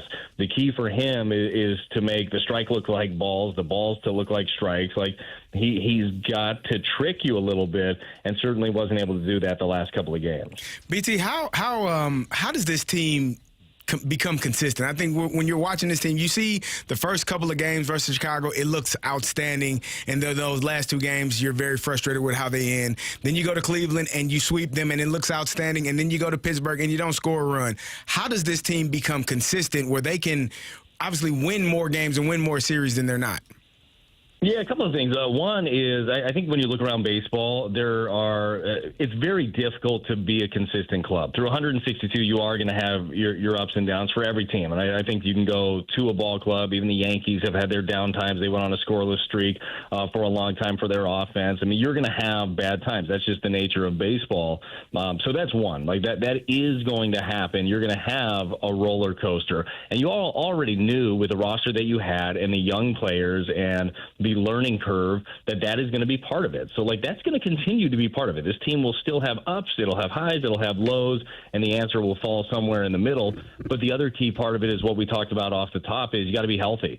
You have a lineup today without 3 of your best right-handed hitters in it. That sucks. That's not exactly the way you want to go about it. With all due respect to Jose Fermin and Thomas JC, who I both think are very good young players, I think you'd rather have one of a couple of those other guys in that lineup right there that can provide some thump, provide some fear factor on the flip side. So getting healthy is going to be a big part of it. It sucks that you wasted a couple of really good pitching performances. Palante yesterday was outstanding. I mean, he looked so good. 7 strong in that one for Andre Palante. Only 1 hit. Punched out 3. He was just really, really good. And you end up losing that one, especially getting Paul Skeens out early. That one ends up hurting. And then today I know that Sonny Gray ended up giving up 4. He pitched a hell of a lot better than that line looks like. A lot of a couple of those runs, 3 of them ended up coming in there in the 7th. But you don't want to be wasting those pitching performances. But, Carey, I really think at the end of it, you're going to have this. You're going to have the highs. You're going to have some lows. You're going to have young players that struggle. And right now, to a man, you really don't have one offensive player clicking right now, just in the last week plus. That makes it very difficult to string together victories. BT, final thing on this. I know that some Cardinals fans they just can't, you can't change their minds on Ollie Marmol, but we had a discussion yesterday, I believe, about how Ollie Marmol may, if he's not the front runner to win the National League Manager of the Year, he's at least in the photo. Can you bring us behind the scenes a little bit and tell us what Ollie does with this club? Is something that is not seen by us in the media or by fans?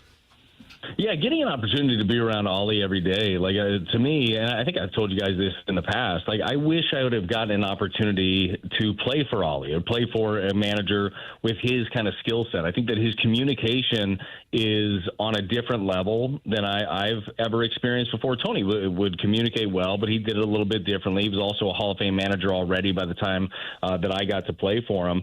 But Ollie will communicate well with his players. He will also be bluntly honest with you. He'll tell you exactly what you need. And as an athlete, guys, you guys know this, that's all you can ask for out of a manager or a head coach. What is expected out of me? There's never any question to a man what is expected out of you in a spot. And another thing that Ollie does really well that is a struggle for a lot of managers out there, I know it is he empowers his coaches. He doesn't micromanage while he still is overseeing everything. He lets John Jay go do his thing with the outfielders. He lets Stubby Clapp work with the infielders. He's got Pop Warner working on tips and tells of different pitchers. He empowers his staff and he invites communication and he invites feedback even when it's negative from his staff. I think that's one of the biggest things that enables him to be successful. And he's doing this all the while right now, as the Cardinals now, 6 games over 500, with a team that is young, that didn't make many additions, that people didn't know exactly what to expect from them. I think that you're seeing young players grow, not only physically on the field, but mentally and emotionally under the guidance of Ollie. I think he's a really good leader. Brad, we appreciate you. Have a great 4th of July weekend, and we'll check back with you next Wednesday. Guys, I hope you have all your digits when we come back on Monday. Everybody be safe. Oh, yeah. And, take it easy, okay, Anthony? I know you're a big pyro guy. Oh, sure. Yeah, no, Brad, I think I'll take it easy this time around and only maybe fire off 100 or so fireworks. That's fine. Yeah, a little scooter do's, scooter don'ts, whatever they got from Joe Dirt. Yeah, I like that. Brad, man, we appreciate you. Yeah. All right, boys. I'll see you. Have a safe holiday. See you. You too. I saw on there's one of those memes on social media that said somebody right now doesn't realize they won't have all 10 fingers. Listen. In a couple of days. I don't mess with fireworks. I don't either. I'm not a firework person. I was a child. I was probably, I have seen some people used to shoot bottle rockets at each other. I seen a kid get a firecracker put down his pants, and the scream that I heard, this is as a child. This is volatile. I'm never been a fire. I don't even like sparklers. I don't like, and I lit one year and burnt my finger. What? Yeah, never it's again. supposed to be safe. Right. I'm like, nah, I don't mess with this stuff. I need these fingers. Right. Put it in reverse, Terry. Put it in reverse, Terry. What are you doing? There was one year we went to visit some friends in Illinois for the 4th of July weekend, and we were kind of on this man-made beach / little pond. And there's some guys firing off some fireworks, and I was walking back from the car, put something away, walking back. And they were firing it from the beach, so they had the firework going up. Oh, good. Well, it unbeknownst to them, it started to tip over, and it fired, and it went right past my head. Yeah. Oh man. And I looked at Chris, and I'm like, let's wrap it up. We're done here. I was at a firework. I was at a friend's house last 4th of July, and same thing happened. It fell over, and we're all sitting on the front porch, and next thing you know, everybody's scattering because the fireworks are shooting literally at the house. You gotta pay attention. Be careful. Be safe. Be careful and safe. Yeah. Yeah. Have fun, but be careful. But be careful out there. It's Fastlane on 101 ESPN. We're going to do Prove Me Wrong next. This is where you can send in any statement that you want to see Carey, Jamie, or me have to prove wrong. Send those in now. Air Common Service text line is 314-399-9646. Prove Me Wrong next.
Prove me wrong, kids.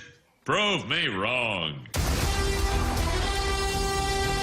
It's the Fast Lane on 101 ESPN. Carey Davis, Jamie Rivers. I'm Anthony Stalter. Time for Prove Me Wrong. 314-399-9646 is the Air Comfort Service text line. If you have a Prove Me Wrong statement that you want the Honorable Judge Andrew Marsh to read off and then judge a ruling, give a ruling on it, feel free to send it in now. Judge, how are you today?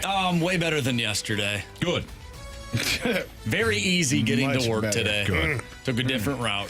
Good for you. So Thank you. what is our first case? Yes, this one comes from Grant Francis Fan Club. Prove me wrong. Nick Leddy's Blues tenure will not be remembered with the respect it deserves due to David Perron leaving and how Nick Leddy's tenure ended. Where were you going to get defensive help when you needed it on the left side? Who was going to be Colton Parayko's partner when other experiments had gone wrong? Let's not forget that when Nick Leddy first got here, him and Colton Parayko played very well together. In fact, it was kind of fun watching these two guys break the puck out. Both guys were one-man breakouts. 2-3 strides are out of the zone, moving the puck. They read the play off of each other very well. Nick Leddy came with a ton of experience, too. 2 Stanley Cups. A veteran player, played in different situations for a lot of great teams. A great guy in the locker room as well. He came in here at a time when you needed some defense. You needed to tighten up the defensive core that you had because you weren't good enough yet to even start those steps in the right direction as far as your retool was concerned. You're going to end up having to throw in some of your young guys into the fire, which is not the optimal way to do it. You can't just throw a kid in the deep end and expect him to swim great right away. You got to help him out a little bit, get the floaties on first. Nick Leddy was those floaties for your team. And then you found some other pieces. Broberg came in, Fowler came in, Tucker emerged. You no longer needed Nick Leddy. Not that he's not good enough to play, the experiment was over. So I think Nick Leddy came in at a good time. Yes, at the expense of David Perron. Nobody really wanted to see all that happen. But at the time, you needed a guy like Nick Leddy on your blue line. I agree with that. The Blues struggled against the Wild in that first-round matchup when Nick Leddy was out of the lineup. Then he came back in. Blues take that series in 6. And then, of course, the Colorado series then commenced. We don't like that series. No, we don't. From the 314, prove me wrong. The NHL does not need to expand. 32 teams is perfect. Oh, I disagree with that. 100%. I mean, who doesn't love more hockey? And who doesn't love more hockey in great areas? I'm hearing that Atlanta's getting a team. That's their 3rd time. Yeah, they had the arena in the wrong spot the first 2 times. Now they're going to be out in the county where hockey is booming. They've got 2 or 3 different AAA youth programs that are going on in Atlanta. And Atlanta's a beautiful city. I know you're a big fan. Anthony? Yeah. Well, they got the Falcons. Yeah. They got the Braves. They got the Braves. Yep. Exactly. Athens, they got the Georgia Bulldogs. They got the Dream. They do. They got the Atlanta Dream. They got the And Gladiators. They got the Gladiators, too, down in the East Coast Hockey League. Anyways, and some of the other cities. Houston's another city being mentioned. I mean, what a market that is. Who doesn't love right now on the road trip? If you're a fan and you're perusing, let's go on the road with the Blues. Who doesn't love going to Dallas? Who doesn't love going to Florida? Who doesn't love going to California? Now you got Houston. You got Atlanta, maybe. Maybe they're talking about those teams in particular. And the revenue? Let's talk about that. Never mind the fans at this point. Fans are one thing, but let's go to the players and the owners. So the players want a better revenue share with the owners. The owners now are going to be forcing teams to come in at $1.5 billion as their expansion fee. I mean, come on. You want your Blues to spend to the cap? $1.5 billion on an expansion team. Certainly it's nice to get a little chunk of that. So I think we should just keep expanding. Well done. I would like to see a team in Quebec. That's just my opinion. I would love that, too. Just my opinion.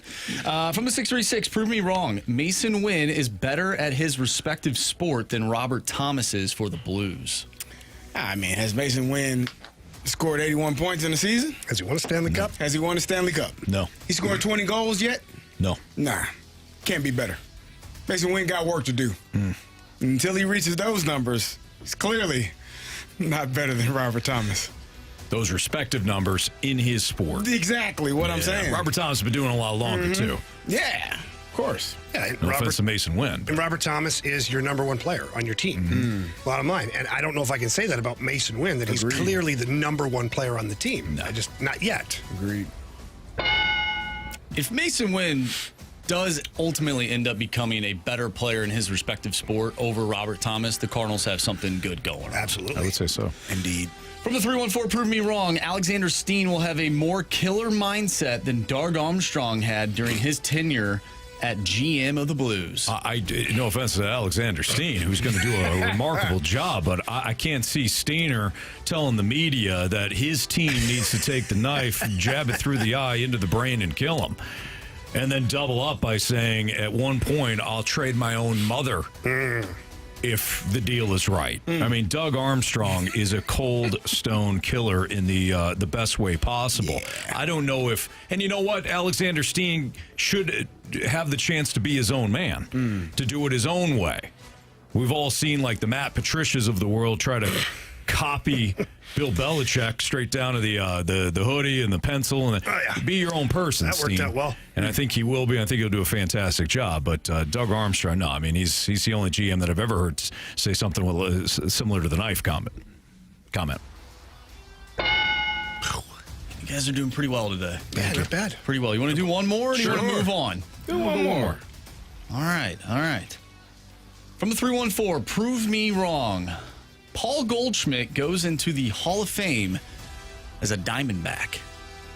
An Arizona Diamondback. I was going to say, he's a really good guy. I don't know about that. I don't know that he's I've never heard anybody saying negative about bad things about Goldie. Yeah. No? Nobody watches Diamondback games, okay? Yeah, they had the fluke run a couple of years ago when they went to the World Series. Fans only tuned in for that World Series. You want to go in as a recognizable face with a recognizable team, that will be the Cardinals. Paul Goldschmidt will go into the Hall of Fame as a St. Louis Cardinal. People can't even remember that he played for the Arizona Diamondbacks. I mean, come on. They didn't even watch him. That's a good point. People don't even know the Diamondbacks are in the league.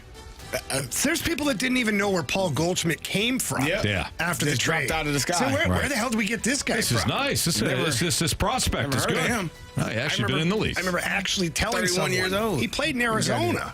How long has he played there? Yeah. What? They thought you were talking about the Arizona Cardinals. He's a linebacker or something. Correct. That's what they said. Yeah. That's what they figured.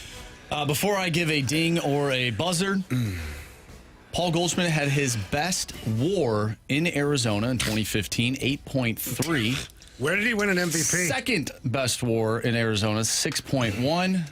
But Jamie, you just made a great point. Did he win an MVP in Arizona? No, he did not. Yes. Carey's Thank you, about Judge. to lose it on the WAR. About no damn war. All right. Andrew Marsh is up for a save opportunity. Can Marsh do what CD, Jamie, and me could not?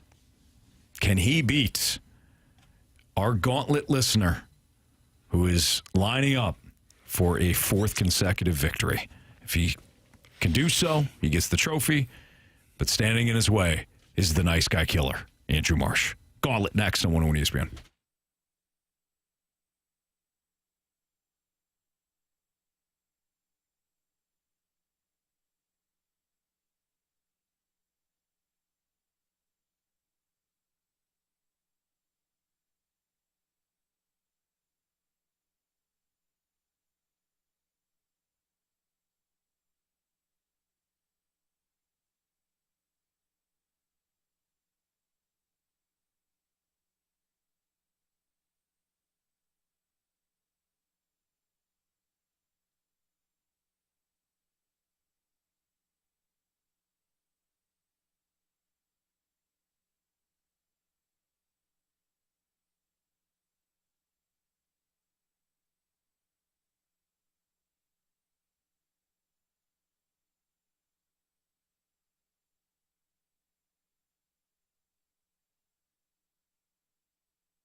warriors. 4 categories, 1 challenger. Can you survive the gauntlet? Brought to you by Blue Note Roofing. Roofing, siding, and gutters. Visit BlueNoteRoofingSTL.com for a free inspection.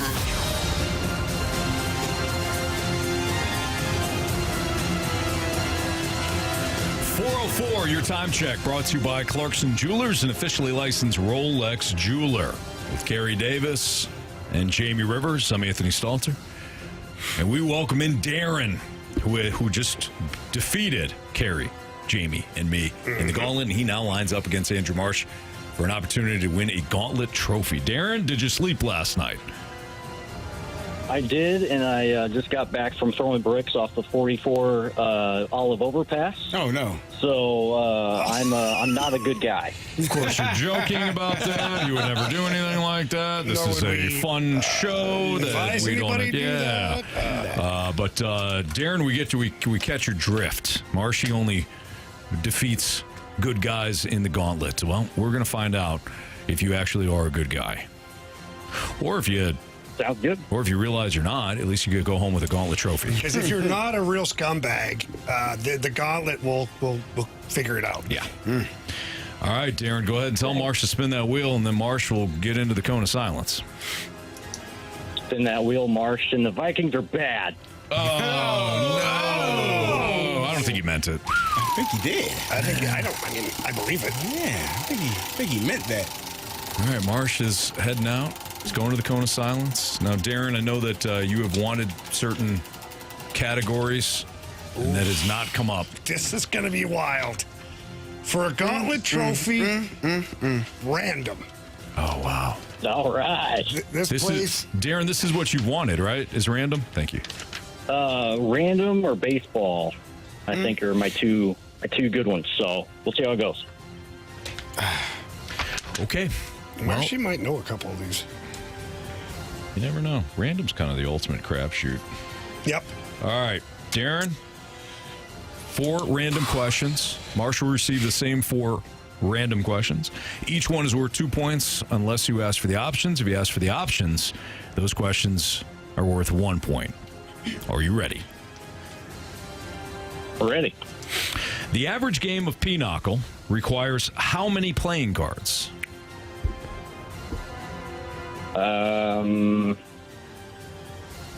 Options, please.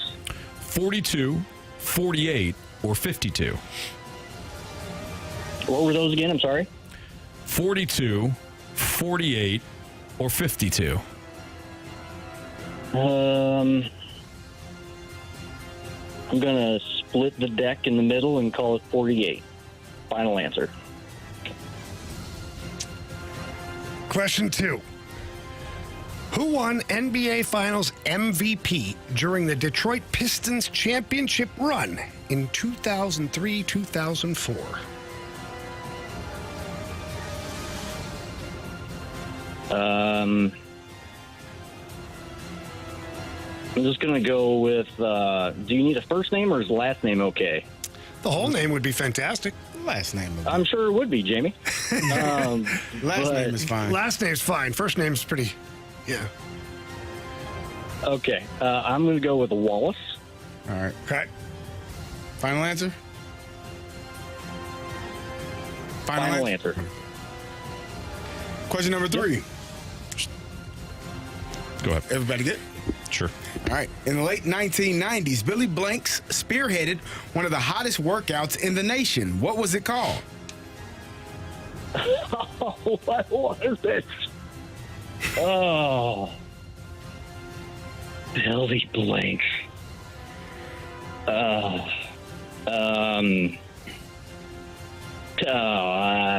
can see it. Tybo?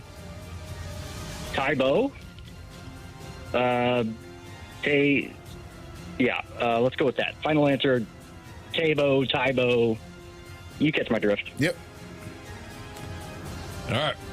Darren, final question. How many main layers does the human eyeball have? How many main layers does the human eyeball have? Options, please. 3, 4, or 5?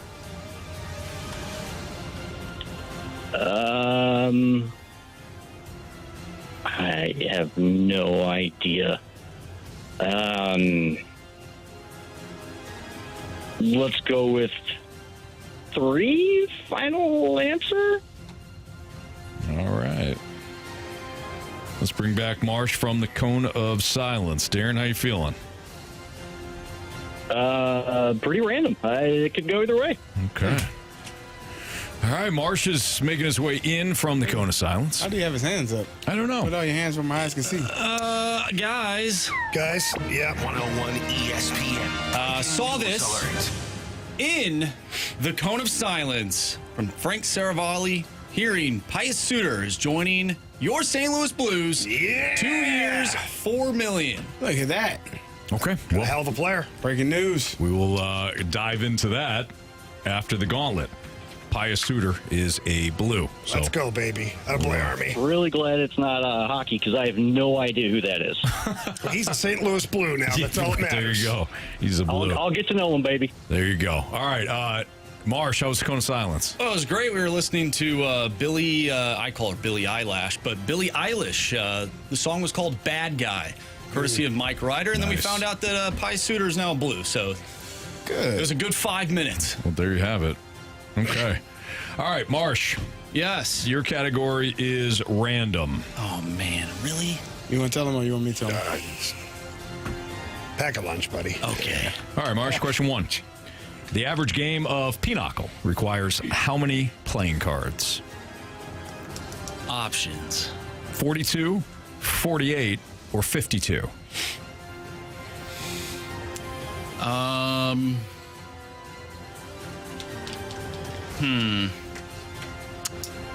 Why don't we go with 42 since Pius Suter just signed a deal worth $4 million for 2 years? 42. Final answer. Who won NBA Finals MVP during the Detroit Pistons championship run in 2003-2004? Oh, man.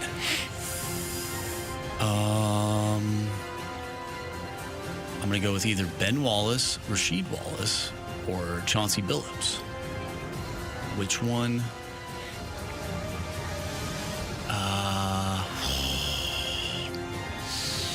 Oh, jeez. But maybe there's an outlier. Let's use the options. Chauncey Billups, Ben Wallace, Richard Rip Hamilton. You just wanted to go, did you? Oh, my bad. I think you forgot. Sorry. He's seeing better. My bad. Look, he's reading the names well. I got my vision back after the migraine here. My bad, He Jamie. saw Pistons and he wanted to get involved. I think I did. I was back in Detroit. Sorry. Let's go with Richard Rip Hamilton. He has a nickname. Final answer. I was wondering why you're looking at me. I'm like, what? I was like, He asked for the options. I went, shy. Choose your question. Question number 3. In the late 1990s, Billy Blank spearheaded one of the hottest workouts in the nation. What was it called? Billy who? Billy Blanks. Billy Blanks. No, Billy Blanks. 1990. Bill Shakespeare. One of the hottest dances, you said? No. One of the hottest workouts in the nation. Oh, I wonder if it's Pilates. Let's go with the options. Is it Buns of Steel, Sweating to the Oldies, or Tybo? Buns of Steel, Sweating to the Oldies, or Tybo.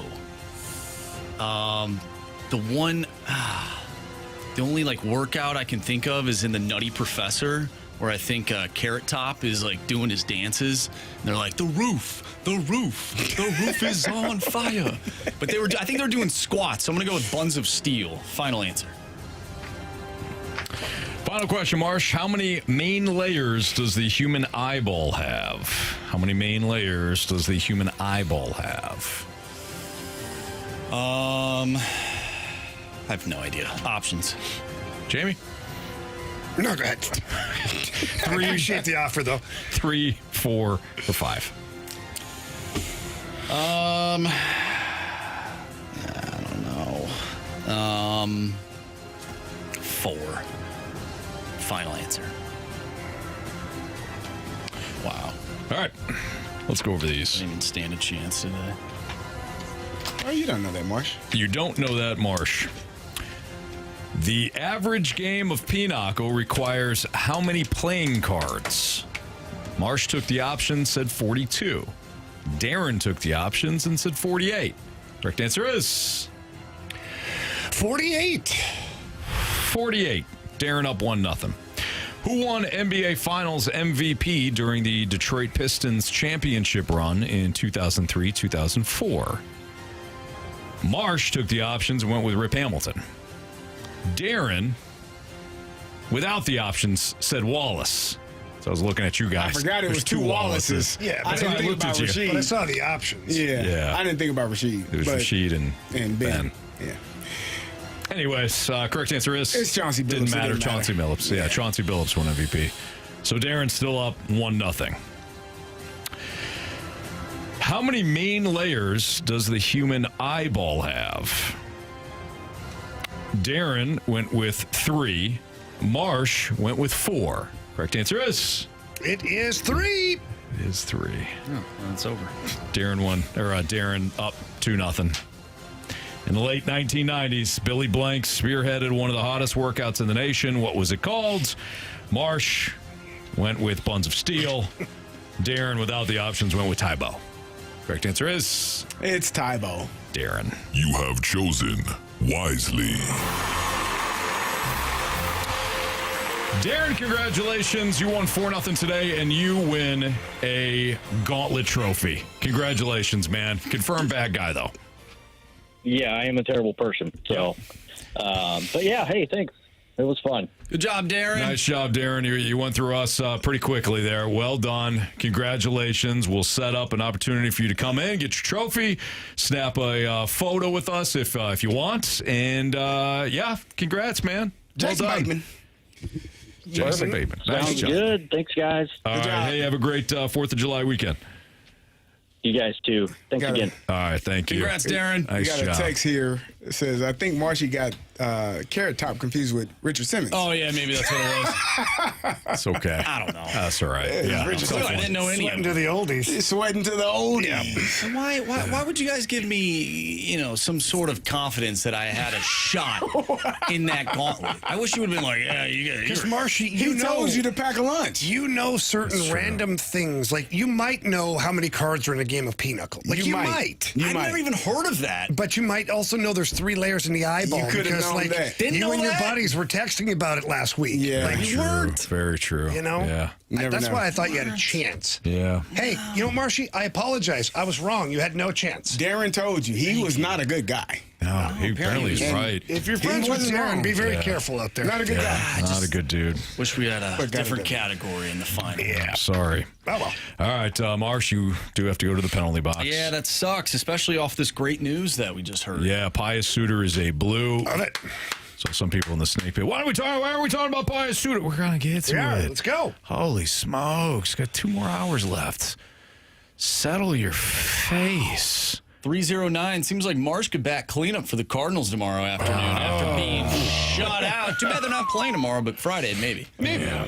We're off on Friday, so Thank if God you they're not find me playing in tomorrow. Chicago, Yeah. That'd be fine. That'd be fine. A lot of comparisons to us and the Cardinals going on in the snake pit right now. All right. All right. Is Pius Suter Pius. a blue? Yeah. Pius. We'll talk. What? Pius. Pius. Pius. Pius? Pius Suter. Pius Suter. I'm telling you. Pius Suter. Yeah, Pius Pius. Pius Suter. Pius Suter. No, it's not Sutter. Would you stop? God, Anthony's he's got a migraine as it is. It's Pius Suter. Pius Suter There we go. is a blue. All right. We'll talk about it next on 101 ESPN.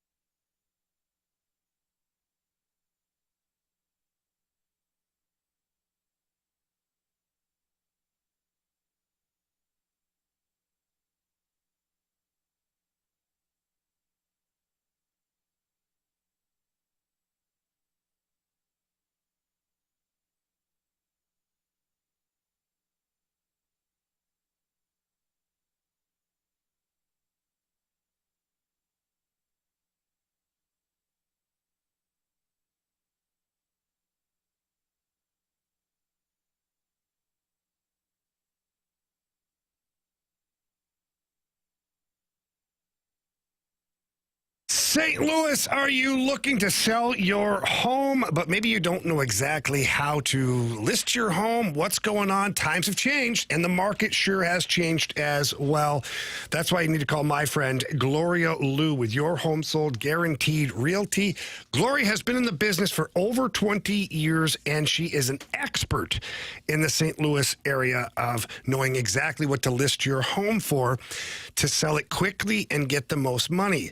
Biggest mistake sellers make is either asking too much and the property sits there for a long time, no good, or they ask too little, property sells quickly, but you lose out on some of the money. Don't do that. Call Gloria Liu today.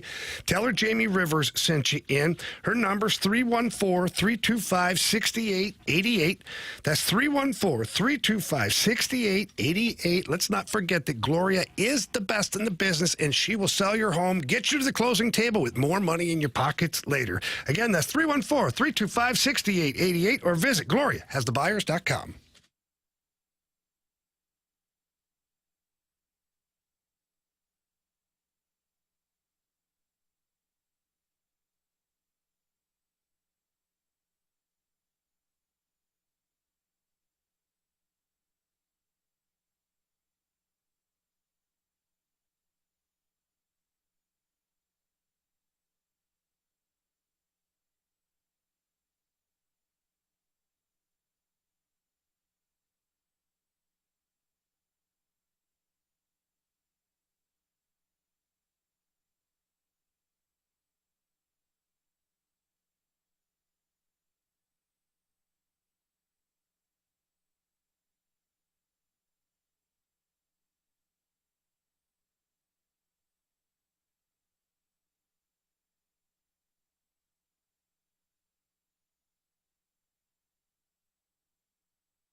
Bradford Bruns now pinch hitting for the segment as Andrew Marsh goes to the penalty box. Sorry, Marshy. Nah, it's okay. Sorry, Marsh. It's a tough one, man. It happens. I blame myself. I don't think you holding should. yourself accountable. I don't think you should blame yourself. You should blame Darren. Well, that one kid did in that documentary called The Sandlot. That's true. He did. I blame myself. Yeah, for the mishap with the vacuum. Yeah. Yeah, that's a good call. All right, so breaking news. Marsh had, as soon as he came back from the cone of silence, he fired off the breaking news sound. That's because the Blues have signed Pius Suter to a 2-year contract, according to Frank Saravalli. 2-year deal times $4 million. Everybody seems to love this move. What does it mean for us, Jamie? Well, you've got another centerman, and that's what you wanted. Now, is he a second-line center or a third-line center? Yes, is the answer. We'll find out. We'll find out if he outperforms Braden Shen from an offensive standpoint, or if he doesn't. He had 25 goals last year, 21 assists, 46 points in 81 games. Averaged just about 17 and a half minutes per game on the ice. Got good speed, for sure, good hockey instincts. He's not a real big guy. He's only about 5'11", 185 pounds, somewhere in that area. So it's not a big burly centerman, but he does cover a lot of ice with his great skating ability. So, I like this move. The Blues desperately needed center help. And what I like about it the most, it's 2 years. It's 2 years. So he's not going to be blocking anybody per se. It's 2 years. And that's a masterclass, again, by Doug Armstrong. I mean, super smart. And you also have, Braden Shen, who's got 3 years left, including this upcoming season. Oscar Sundqvist, this is his last season under contract right now. We saw that the Nick Bjugstad, that's a 2-year deal. So there are lots of options for Doug Armstrong as things move down the road here a little bit. And I think Suter's a good addition. It's what you needed. It was one of the names that was floating around out there. Now, was he the Blues' first choice? Probably not. Probably not. I think everybody's first choice would have been Sam Bennett, but that never happened. And then I think the Blues were really in on Mikael Granlund. I think he wanted way too much money. Good for him. He got it in Anaheim. Don't think he was going to get that here in St. Louis. And so now you look at Mangiapane, what he signed for, get a nice young player, and Pius Suter, that's going to be real good for the Blues. And he's a two-way forward, too. Yes. Two-way forward, which is huge for this team. Well, that's what Army wanted, right? At the end of the season presser, Army's very honest, says we need a 200-foot scoring player. 25 goals is a scorer, in my opinion, and he plays a 200-foot game. So when you have the 2 boxes that you left out there for the offseason, you check them. And let's not forget, Army also added a top 4 defenseman, a potential top 4 defenseman here, too.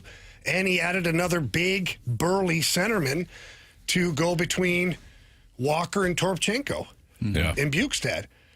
He's done a great job.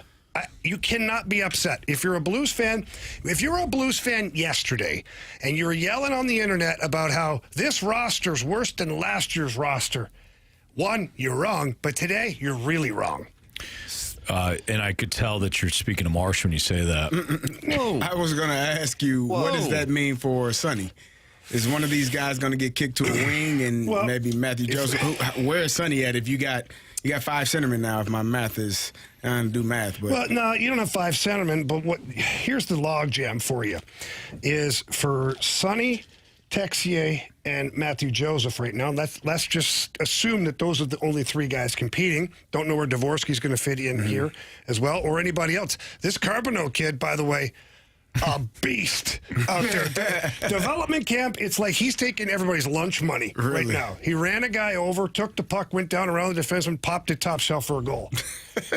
And in the face-offs, he's just bulldogging guys, throwing them around. He might have a chance to make this team. What? I'm not joking. He might. He's a big kid, fast, strong. We'll see. Now, this is against other development camp guys, not NHLers. But so right now, your logjam is with 3 guys, Sonny, Texier, and Joseph. If Suter's your centerman on the 3rd line, which that's what he projects to be, I don't think he's played a lot of wing. I think he's primarily a center. And, shoots left. I'll have to take a better look at this. But, left wing, center, right wing. So if you have to, you could put Suter on the wing and put Sonny in the middle there with, like, Neighbors, Sonny, and Suter. Or you can have Suter in the middle with Neighbors and Sonny on the wing, or you can have Texie on the wing, Neighbors on the wing, Suter in the middle. Where does Sonny fit in? I don't know. But this goes back to just what Army did last year. Competition. Look at the bodies that Army had in camp last year. He had like 9 defensemen under contract. Worked itself out. He had a lot of forwards under contract. It worked itself out. Army's not afraid to waive players or trade them or just get rid of them altogether. So I like a lot of competition for this lineup because you're going to want that going into the season. You want options. Yeah. And who's to know? Texier, you know what? Didn't have a great year last year. He had some illnesses that he was dealing with that nobody really knew about and whatnot. Hopefully he's healthy. If he's healthy and he plays the way he can, a line of Neighbors, Suter, and Texier could be pretty damn lethal. Now, Anthony, you were throwing me under the bus about 2 minutes ago. After I already got ran over by Darren, not only losing the gauntlet, but again, you throw me under the bus there. I was under the impression, well, not under the impression, but my opinion from yesterday, 1, upset about the traffic, but 2, I thought this team needed to upgrade at center over Oscar Sundqvist, and today they did, and I think now this team is that much better because you get a 2-way centerman, And for those who were wondering, and myself as well, where is that production on the third line going to come when it comes to goal scoring? Well, you just filled that role. He had more goals than Zach Bolduc last year. Who's to say that he can't replicate that and have 25 to 30, maybe on a better team? Because I think the Blues are a better team than Vancouver. They're going a complete wrong direction right now. So I feel much better about this roster today than I did yesterday. Oh, someone's had a change of mind. So I didn't speak out of turn there. No, you actually didn't. No, I didn't hate it. He was mad yesterday. You were upset. I told you it was about the traffic. It just but in the moment, Martian, you were mad. Well, I bled into my day, and it just happens sometimes. You ever have something happen at home and you bring it to work? No, never. You ever have something that happens at work and you bring it home? No, never. Sometimes. I drag everything around with me. Yeah. It's all in this black bag right Yeah, it now. is. Yeah, it might be. I don't know what's in here. I don't even know what's in He had there. a ring light in there yesterday. What the heck? Was that? Or was that? That, that thing, the podcast. That thing. Yeah. Okay. Did you bring it back? No. Yeah. It's in your bedroom? No, I actually broke it. I broke it by accident. Did you really? Yeah, I was trying to fold it up, and I broke the leg in half. So I got to buy this station a ring light. I don't know. You're right. We're like apes. I told you. This bag is like a magician's bag. You reach your hand in there, you can pull out like an animal, like a blue heron or something. Be careful what you're pulling out over there. I don't know. I don't even want to look in there. I'd rather not on camera. Yeah. Marsh, just... Oh, my God. Yep. Just back away. Yeah. All right, so if you got a question about Pius Suter joining the Blues, you can do so in our Sports Center, or I'm sorry, in our Sports Six Pack. Sports Center update coming up. It is coming up. Mm-hmm. Yeah, Sports Six Pack Bar 1's coming up. So Air Comfort Service text line 314-399-9646. Send your questions there. 101 ESPN is powered by Kaufman Townsley St. Louis's injury lawyers. Call 314-500-5000.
All right, there are certainly many ways you can invest your money. We know that the stock market is one. You've got bonds, you've got interest-bearing accounts, all that stuff. What about farmland? Yeah, I know. I thought the same thing, too. Well, I didn't know that Warren Buffett and Bill Gates are just two of many that invest in U.S. farmland.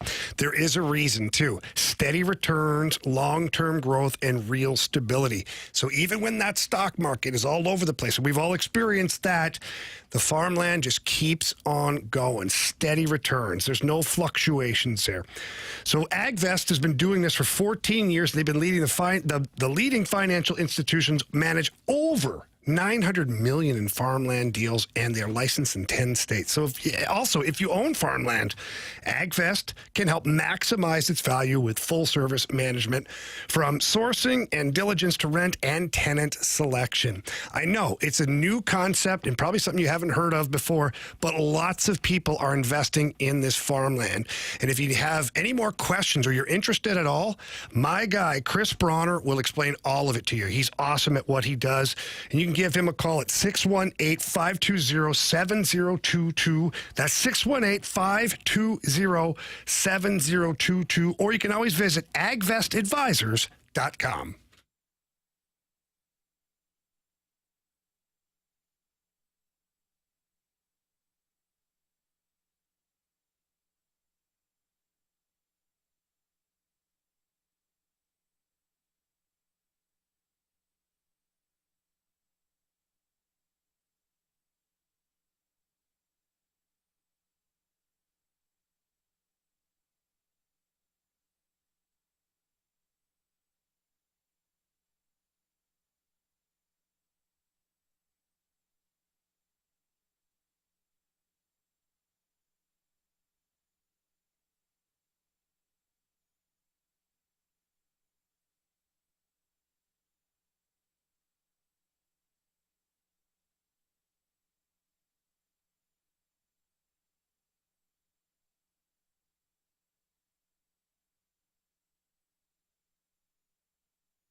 101 ESPN Sports Center. I'm Andrew Marsh. It's time for a Sports Center update. Driven by Johnny Londoff Chevrolet and Johnny Londoff Autoplex. We just got done talking about it, but the Blues have signed a 2-year deal with Pius Suter. 2 years, $4.125 million AAV. If you missed that conversation, make sure you go to 101ESPN.com or check out the free Dobbs Tire and Auto Center's 101 ESPN mobile app. Just head to the podcast page and you'll find all of our shows there and all of our interviews. And it's all brought to you by the Schaefer Door Company.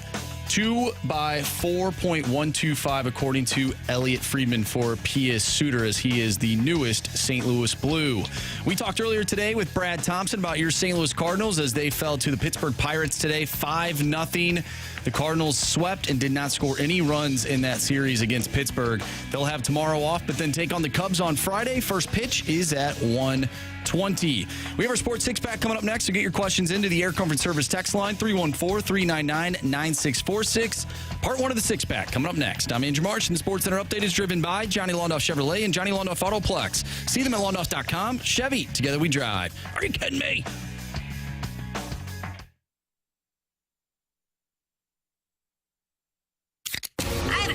It's time for the Fast Lane to answer your sports questions. I want to ask you a bunch of questions, and I want to have them answered immediately. Asking me all these weird questions. Answer the question. Answer the question. Answer me! The Sports Six-Pack is refreshed by the Finnish Long Drink, Finland's best-kept secret. A sparkling citrus beverage made with real liquor. Visit thelongdrink.com. Must be 21 years of age or older. Drink responsibly. With Carey Davis and Jamie Rivers, I'm Anthony Stalter. Andrew Marsh with question 1 for our Sports Six-Pack. Question number 1. All right, this one comes from the 618. Did the Blues have to dump Nick Leddy in order to sign this deal? Yeah, well, one would look at the deal. And with Pius Suter, was it $4.2 million per season? I believe it was 4.125. Okay, so 4.125. Anthony, if you have 4.125 and minus 4, what do you have left? 0.25. 0.125, right? So 125,000 is what it cost the Blues, basically, because you subtract the Nick Leddy salary, and that's assuming that he gets picked up on waivers. I think Army must be pretty confident about that. And then you add that. So you got your player by adding 125,000 to your cap. It's pretty surgical, some would say. Yeah. Yes. The maths. It maths. Very well. Question number 2. From 618, where do all these moves put the Blues in the Western Conference? Are they a contender? Look, the Western Conference is loaded with talent. Where does it put them?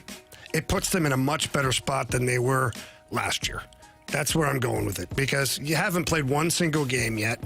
You don't know how certain teams are going to look. The Dallas Stars have a brand new head coach. What's going on there? Minnesota Wild, they finally have some cap space. Utah Hockey Club, they're making noise. Vegas adding Mitch Marner. LA grabbing every old guy in the league that they can. It puts the Blues in a good spot. For me, they should be counting on being a playoff team. Not just marginally either. Like, they should be in the top 3 in the Central Division, in my opinion. Question number 3. All right, this one comes from Tim's Toothless. Yeah. It's kind of a question. BB, yeah. It's kind of a question directed towards Ribs and CD, but who were some of the guys you played with who never wore the C, but was a behind-the-scenes captain? For instance, Alex Steen. We don't win a cup without Alex Steen, yet he played 4th line and maybe 7 minutes a game. It was about everything he did. And lots of guys. Like, everybody focuses on the guy who wears the C, and listen, it carries a lot of weight. It does. But if that guy who's wearing the C doesn't have a great support group around him, it doesn't matter. It just doesn't. And so you look at the 2019 team, Petro was the captain, but you had Steen, you had O'Reilly, you had Bozak, you had Shen. Like, you had a bunch of dudes that were all like-minded, wanted to play the same way, wanted to carry themselves the same way, represent the team the same way. So I've always been a big advocate of, a team of leaders. You always have one guy at the top of the food chain because that's just the way it goes. I can tell you this, that almost every tough guy that ever played on any team that I played on were leaders too. They play 4, 5, 6 minutes a game or be healthy scratch for 3, 4 games. It didn't take away their status in the locker room. Those guys, when they came in and said something or called somebody out, it carried weight. Yeah, I would say the same thing. I think, it doesn't necessarily have to be a guy that goes out there for the coin toss. I think Larry Foote was a guy that probably wasn't a captain, but was also a leader. Heath Miller was also a leader and not necessarily a captain. Hell, Ben, when I was there, wasn't a captain. It was Hines, it was Troy, it was James Ferrier that were the captains, but you had a bunch of other guys that may not be named or given the captain phrase or terminology, but still leaders of the team and definitely leaders of their position group or leaders on that side of the ball, whether it's offense, defense, or special teams. I'm sure you guys had, like you're saying, I mean, there's leaders and then there's guys that you get in a locker room and they lead in other ways too, where there's somebody that keeps the locker room, upbeat. Yeah. Guys that can, Jamie, I'm sure over, maybe less for you, CD, because you played 16 games, but for you playing 82, I'm sure you had to have guys in the locker room, and I think you played a part of that too, where it could kind of keep things light. Oh, absolutely. Yeah, you need all sorts of different leadership. Everybody has a role in the team.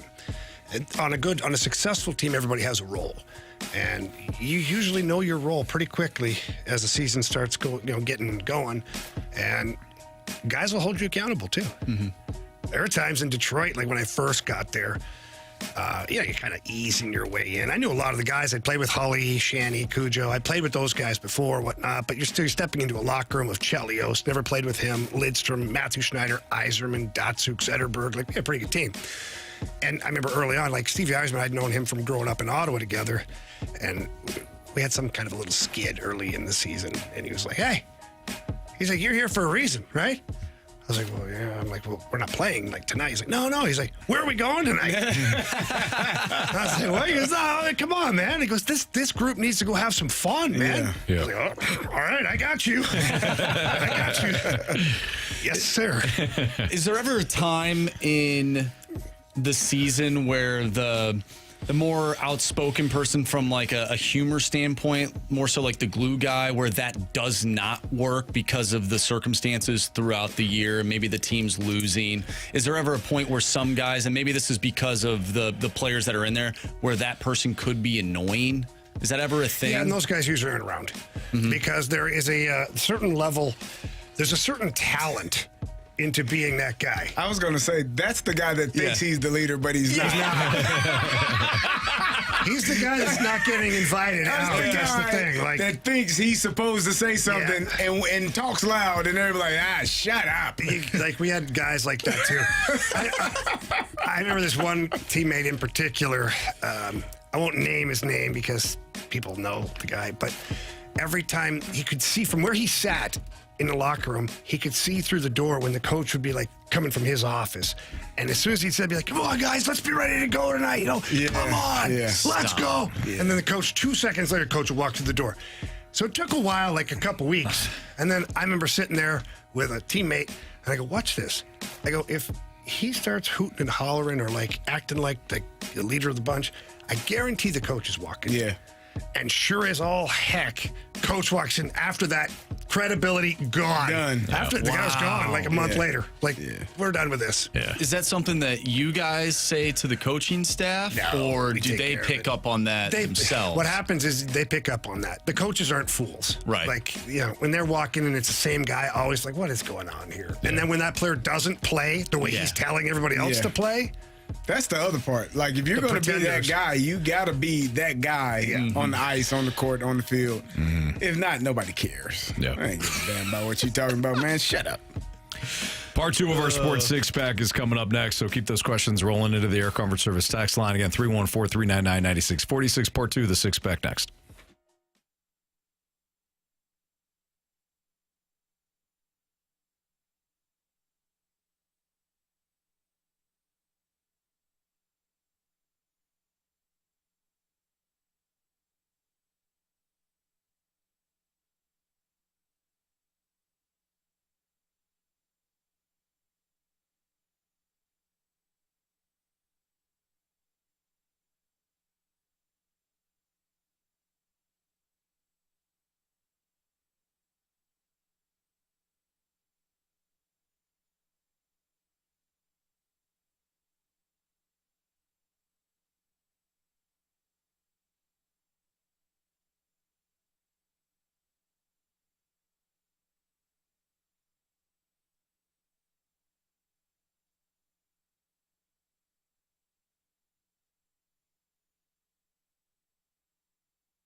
It's time for the Fast Lane to answer your sports questions. I want to ask you a bunch of questions, and I want to have them answered immediately. Asking me all these weird questions. Answer the question. Answer the question. Answer me! The Sports Six-Pack is refreshed by the Finnish Long Drink, Finland's best-kept secret. A sparkling citrus beverage made with real liquor. Visit thelongdrink.com. Must be 21 years of age or older. Drink responsibly.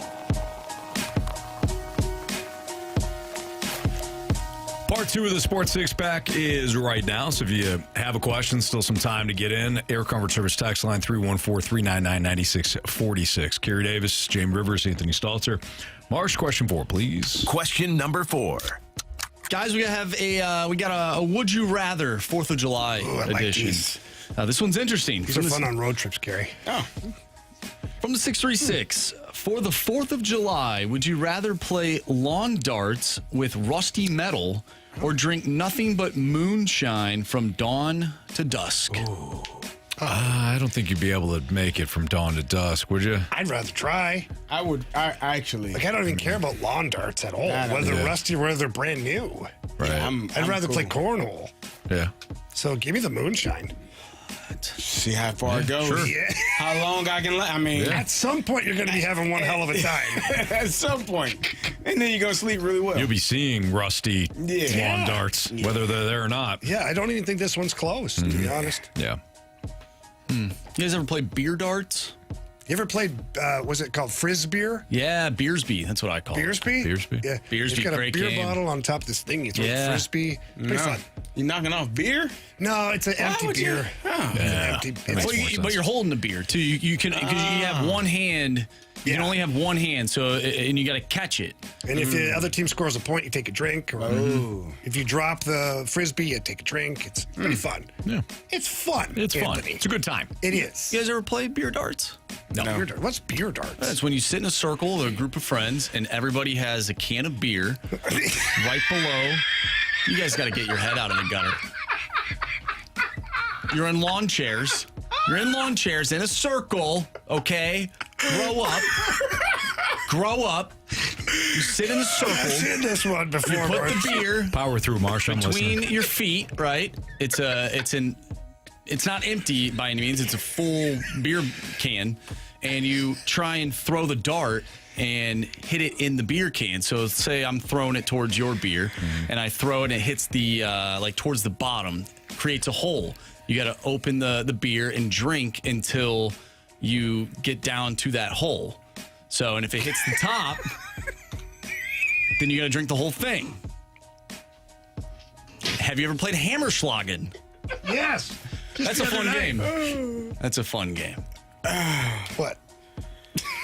He lost Jamie when he said they were sitting in a circle. You looked at me. We are surrounded by 12-year-olds. I'm the youngest person in here. Yes, you are. By a long shot, too. By age. Maturity.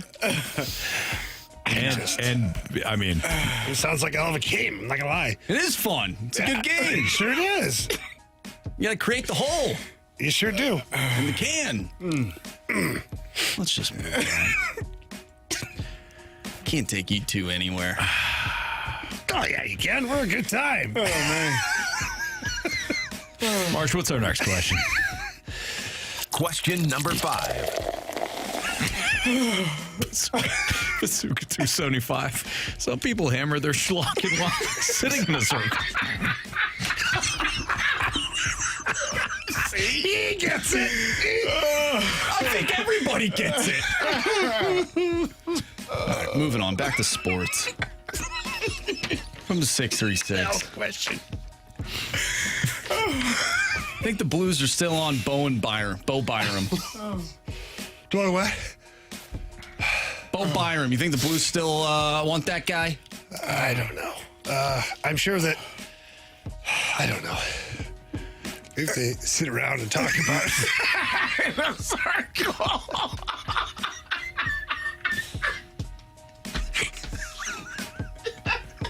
Come on, Jamie. There's Blues fans that want to know. Yeah. Do you think they're still in on him? No, I don't believe that. Okay. And why is that? The price is going to be pretty high. If you're going to offer sheet, it's going to have to be somewhere around $10 million. You'd be saying that Bo Byram is a better defenseman than both Parayko and Fowler basically put together based on the money that's being allocated. And aren't? And isn't he? No, he's not. Really not. No, it's a good player. Yeah. Not that good. Fair. Question number 6. From the 618, would you rather Expect it build? from him, but you? He did it. It's his fault. He started it. No, I didn't. Not this time. I looked over and Carey almost ripped his neck out of socket. You guys got something you'd like to share with the class? Definitely, I got in a lot of trouble. Carey and I wouldn't have made it out of grade school if we were in the same class together. No. All right, from the 618, would you rather build a team around Cam Ward or J.J. McCarthy? Cam Ward, J.J. McCarthy. This is a trick question? I like Cam way more than I like JJ in college. Yeah, I would say Cam Ward. Yeah. No offense to you, Marshy. None taken. What about you, Marsh? Because you've got J.J. McCarthy in Minnesota, but you also know that Kevin O'Connell may make up for some of his sins with J.J. McCarthy. Man, Cam Ward would be fun, wouldn't he? Mm-hmm. Be a fun player on the Vikings, especially in that offense. I would love. I mean, Cam Ward has like raw talent, so it'd be fun to watch him play in the Vikings offense. So Cam Ward's answer? We'll just leave it at that. Okay. G-Dog asked at 101 ESPN, will you guys be here tomorrow? Yeah. As of now, yes. Anthony and I will be. Marsh and I will be. I feel a cough coming on. The Waterboy says, this is a serious show, Barry. Thank you. 636, did I just turn on TMA? Why are you looking at me? Because you threw me out of the bus. Yeah, this is your fault. This time it's your fault. Biscuit says, this is why it's Stalter's show, LOL. Not only keeping the train on the tracks, but ignoring those two knuckleheads and showing Marsh some respect while he tries to explain his game. We're listening. We were listening. I was listening. We were listening too. That's the problem. You weren't listening. You weren't listening to Marsh. We were. That's why we laugh. Had we not been listening, you'd been able to explain that. You didn't fully listen. That's not true. I got the game, Marsh. You can sit in whatever shape that you would like to. Yeah. You put a can of beer in between your feet and you throw darts at it. And if you hit someone's foot? It has happened before, and I think that's why I brought it up, because of the rusty. I think we have to say dart. that we don't advise that people play this game. Oh no, I used to play it all the time in college. People have gotten hit in the There's leg, a lot of things in that the people foot. did in college that they can't do anymore. Nah, I mean, You shouldn't do that. You shouldn't throw darts at people. We're not. You're throwing it at the beer can. Yeah, It's a but you're- fun game. So what if It's a fun What if you aim game? higher? Hang on. and- Hypothetically, okay? Yeah. Like, what if we're in this circle? We're going around, we're all sitting there in this circle. Mm-hmm. And I don't like the fact that you're making eye contact with me. Okay. So then, what if I take that dart and purposely fire it into the top of your foot? Like, with some gumption behind it, too. So then, all of a sudden, does the circle break up? Like, what happens? You shouldn't No, be you sitting just- in a circle. You rub some dirt on it and you keep playing. Okay. What if I just choose to do that every time and not try for the beer? Well, then I wouldn't be friends with you. Oh. Would I be excluded from the circle? I'm out. Maybe. I'm out of the circle. Yeah. I'm out. All right. Just checking, guys. Hey, Anthony. 101 ESPN is your shot to score 2 tickets to Adam Sandler on Friday, October 17th at Enterprise Center. Tickets for Adam Sandler are on sale right now, and you can find all the details and a bonus chance to win free tickets to the show at 101ESPN.com or the 101 ESPN mobile app. Here is your opportunity to win the Adam Sandler tickets right now. Your trivia question. What bowl did Adam Sandler win in the Water Bowl or the Waterboy movie? What bowl? Oh shoot! You all right? Yeah, spilled. Pretty wet over there. Honestly, the fact that I said "oh shoot," I'm quite proud of myself. What bowl did Adam Sandler help the Mud Dogs win in the water boy? That's your trivia question. If you have the right answer, Air Comfort Service text line is 314-399-9646. We'll give out those tickets here in a second. Biggest question of the day next on 101 ESPN.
Biggest question of the day, brought to you by Mentality. Our patients experience a 30% increase in testosterone levels. Reclaim your health at mentalityhealth.com/radio.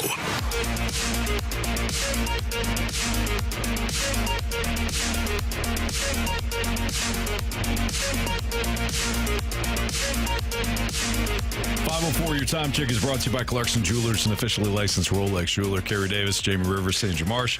I'm Anthony Stalter. Marshy, what is the biggest question of the day? Yeah, of course. Now that we're back on track here, biggest question: who would be the Cardinals' equivalent of Zach Bolduc? What do I mean by that? Well, some fans were hurt to see him go, but the Blues added to an area of need for them in defense. So who from the Cardinals roster do you think fans would hate to see go if it meant getting a highly touted 4A pitcher? Okay. By the way, I think BK and Ferrario did this earlier. So we're hopping on the bandwagon. Yeah, we're extending it. Yes. I said to you guys in the office that maybe not currently, because he's had 2 pretty good seasons in a row here, but certainly last year, because Bolduc's breakout season was this year that just went by. For me, Mason Wynn, his breakout season was last year, where you're like, holy crap, this guy's a pretty good player, all stuff. So I think that would be it. If you took Mason Wynn and you dealt him for, an up-and-coming pitcher that had a tremendously high ceiling but hadn't yet really pitched in the majors, people would be like, well, yeah. But you've got this, pitcher that could have a ceiling not like a Paul Skeens, but something like that, a younger guy. Like the kid in Milwaukee there, The Miz. Like, Jacob Mizorowski. Had you traded Mason Wynn last year for the Miz, who was still in the... People would be like, what are the Cardinals doing? This guy's not even in the majors. Yeah. He's on the Brewers. And then you see, a year later, oh, wow. Okay, good. we know what the ceiling is for this guy. Mm-hmm. So to me, that would be the comparable. I would say Alec Burleson.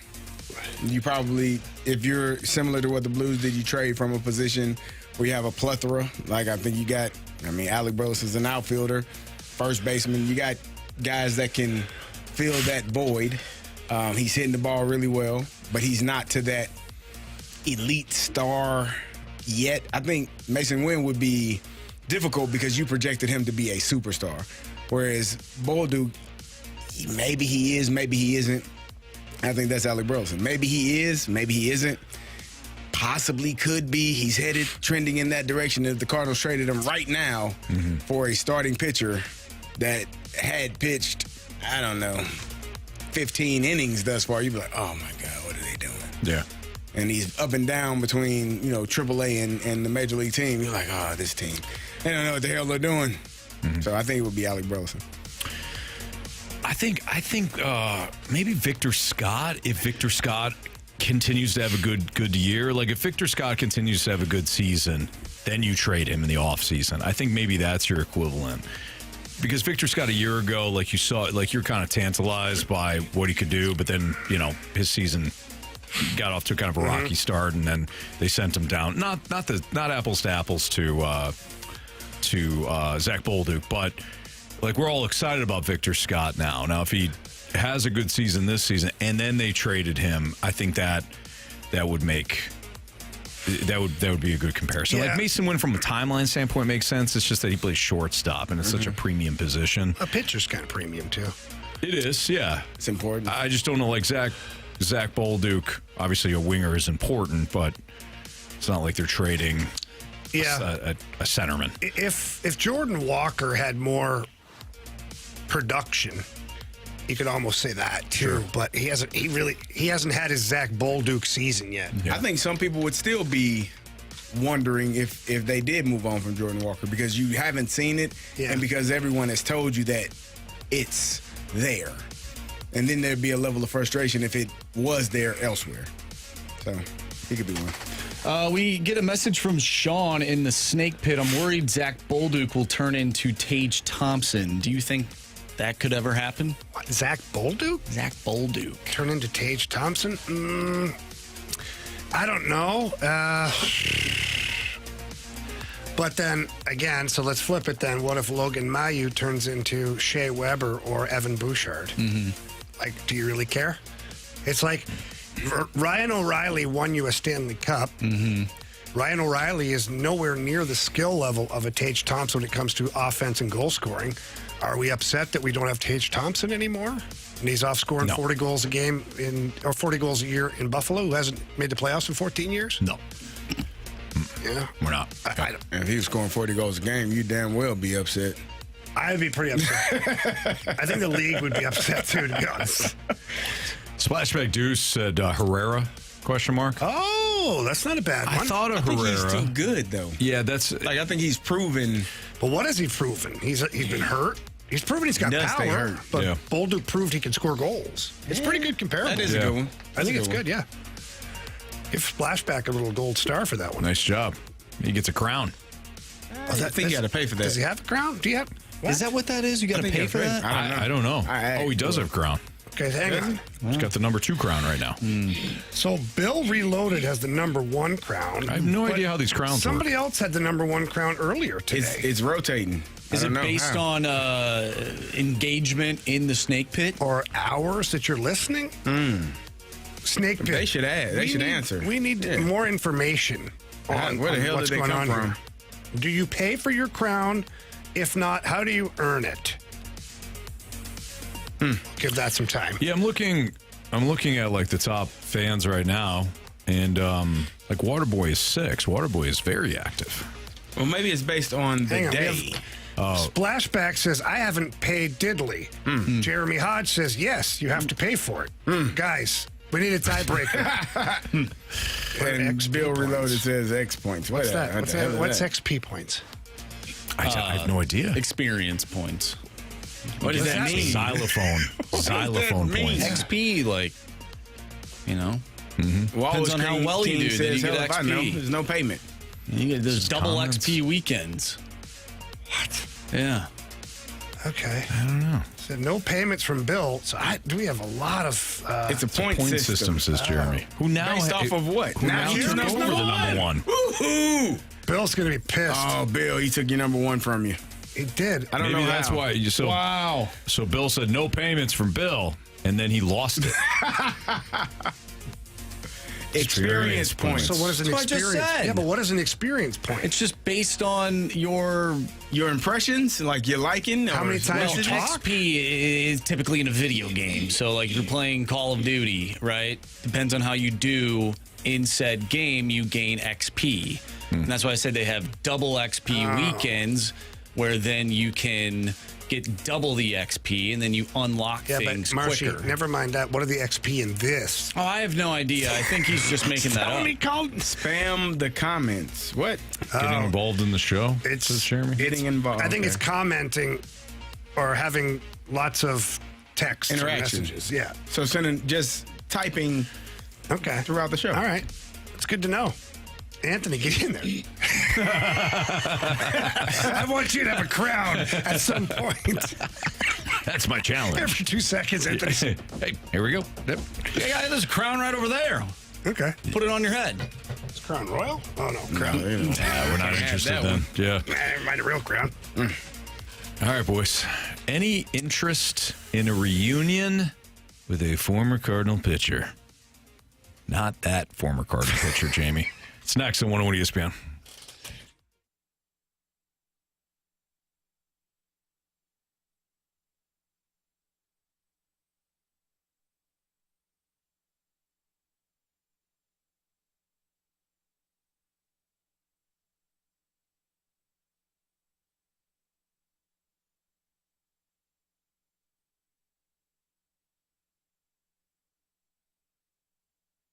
Go yard all baseball season long with Underdog's Champions Game. Underdog is one of the fastest growing sports game apps, and you can play now in our state of Missouri. It's simple, fast, built for fans who want to test their sports knowledge in real time. In fact, their app has over 100,000 five-star reviews and millions of users. People are playing everywhere and winning big. You can be the next. So here's how it works. Playing on Underdog is simple. Just pick a player, decide whether or not they're going to go higher or lower on their stats, like home runs, strikeouts, total bases. They've got all kinds of different stats. They've got all kinds of different sports, too. But that's it. If your entry is correct, you could win up to 1,000 times your money. That means you could turn a single dollar into 1,000 just by getting a few picks right. So I say this a lot. Don't keep telling your buddies, I knew that Eric Fetty was going to stink tonight. Actually, go to Underdog, choose lower on his stats, lower on strikeouts, and then cash in big at Underdog. Download the Underdog app. Sign up with my promo code Anthony to unlock a special offer of up to $1,000 in bonus cash when you make your first deposit. Again, that promo code is Anthony. Must be 18 plus and present. Missouri terms apply. See UnderdogFantasy.com/web/deposit-match-terms. Concerned with your play, call 1-800-GAMBLER or visit www.ncbgambling.org.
So our guy Jim Bowden,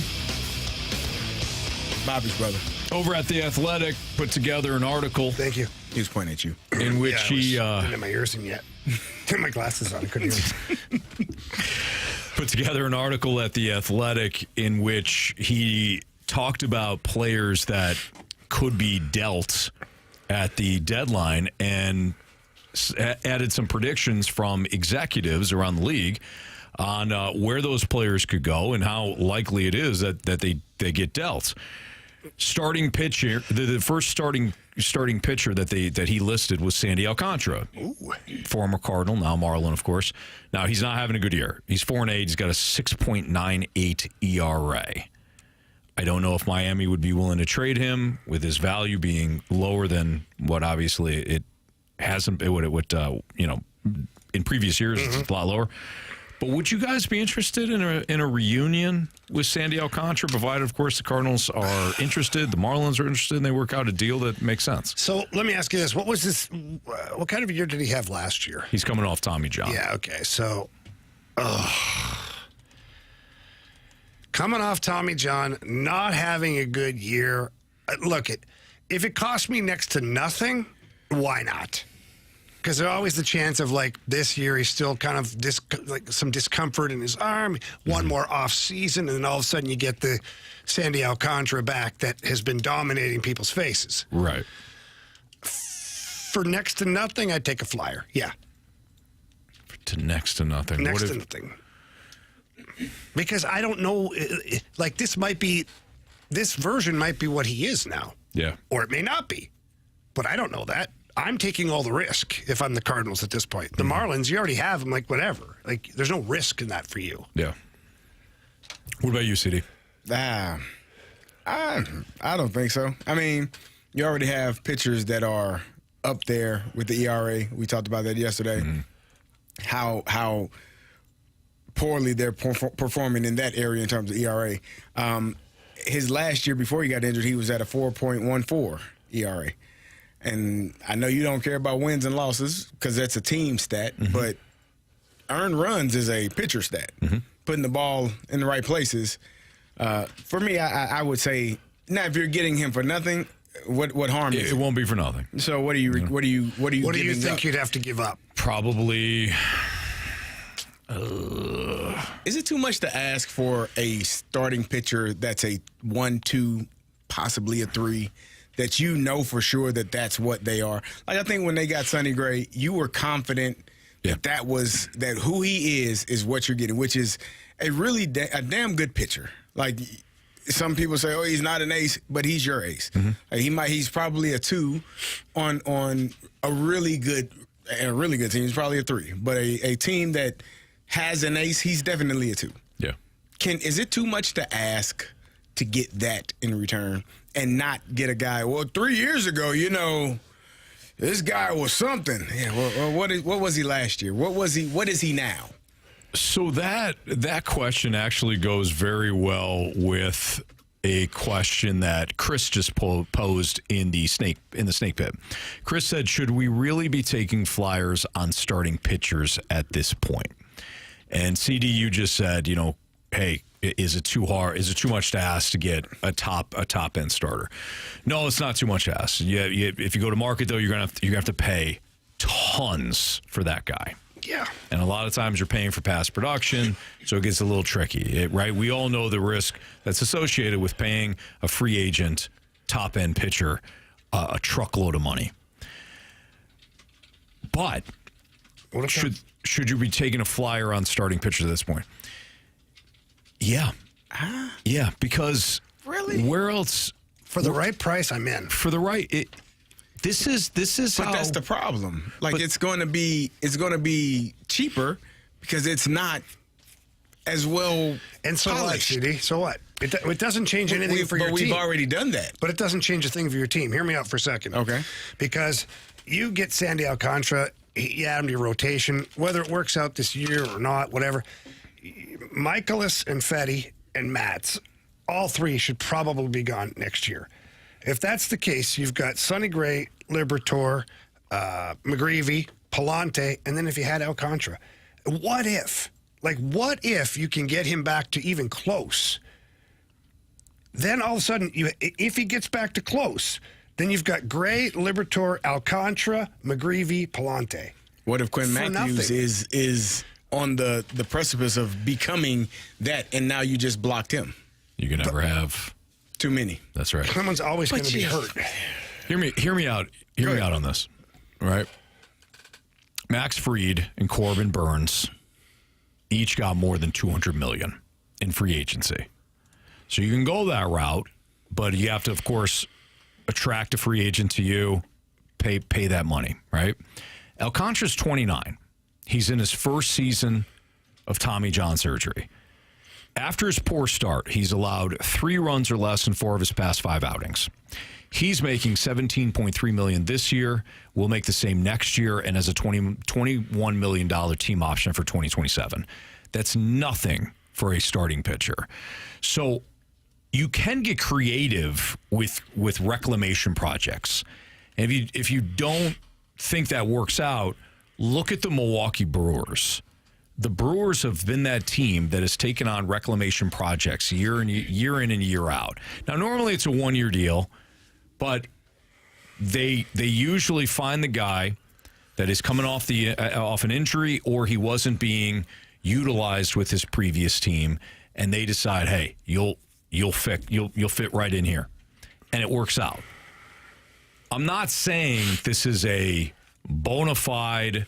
You're getting the 2024 version of Sandy Alcantara or 2023 when he won the Cy Young, but for $17 million for the next couple of years and a $21 million team options for 2027 at 29 years old, this is a way you can get creative and add to your starting pitching.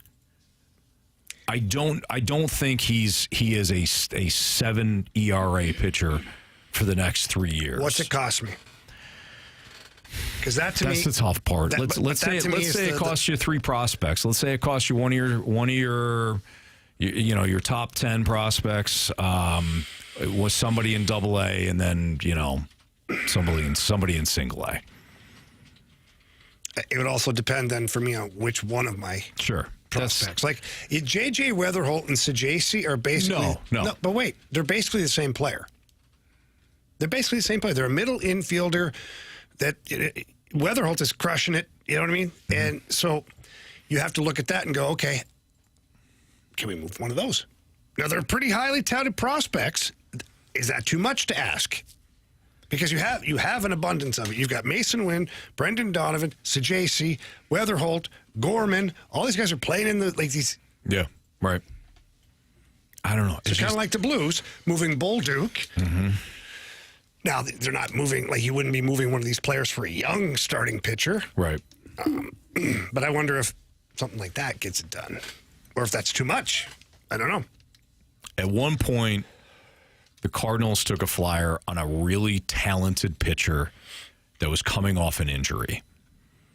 And they said, if we can get this guy right, if we can get him in our organization, get this guy right, get him healthy, fix some of the issues he had, this could be a top flight starter. That pitcher was Chris Carpenter. I remember that. They got creative. I'm not saying this is the only route to go. What I'm saying is this could be a route. I feel like they've gone this route the last few years. But no, I don't think he's Lance Lynn. Of Sandy Alcantara. Yeah. They never had, they were never going to be Sandy Alcantara. I agree with that. I feel like the ceiling is higher. Yeah. So, yes. I would rather do this CD than what you're talking. That makes me want to throw up. That's my only concern. Yeah, he's actually feeling better. Everything. We're good. Better. Kind of. I don't know, man. Right. Feels like a drill is going right here. Where? Right here. You can do the... Yeah. Anyways. I don't know. Just an idea, guys. Just an idea. You hate it, Carey? Nah, I don't hate it. Jamie, you're lukewarm. I don't hate it. Thank you. I just would like to see... I would rather, Anthony, and we've talked about this, I would rather go the route of prospects and develop. Sure. Draft, prospects, develop. I would rather do that. That way I know... I've seen them. I know the injury history. I know how bad it is, how good it is. I know this player, in and out. I know the good things. I know exactly what he's dealing with on a day-to-day basis, or at least I should. I would rather go. I think that's the way the Cardinals need to be going, shifting in that direction. Sure. Because you have gone and Sandy Alcantara isn't as old as Lance Lynn or Kyle Gibson or Eric Fetty or Miles Michaelis. He's not there. He's not that age. Mm-hmm.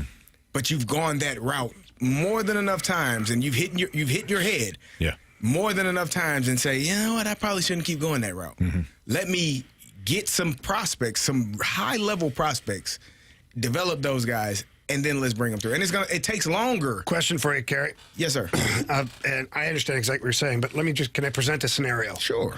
So spring training breaks next year, and you're talking about the prospects and whatnot, and your rotation for the start of next season is Sonny Gray, Matthew Liberatore, McGreevy, Palante, and then none of your other guys are ready. Then you're screwed. Then you got to go out and get one. But then why not have that guy now?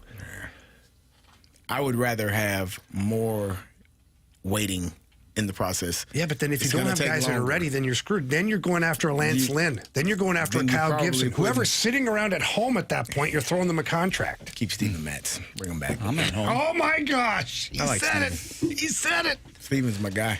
The thing about Lance Lynn and Kyle Gibson is they never won a Cy Young. I know he's a good guy, but why is he your guy? Great guy. It has nothing to do with baseball, though. It does. No, it doesn't. He's a good pitcher. No.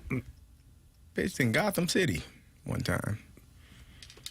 You know about it. Guy's changed. Steven Matz? Yeah. Hines Ward played in Gotham City one time. Oh, that was crazy. Bad, man. That stadium just... Yeah. He did score a touchdown. Dangerous. He did, yeah. It's dangerous. Absolutely. All right. It's Fast on 101 ESPN. We got Bet the Board next.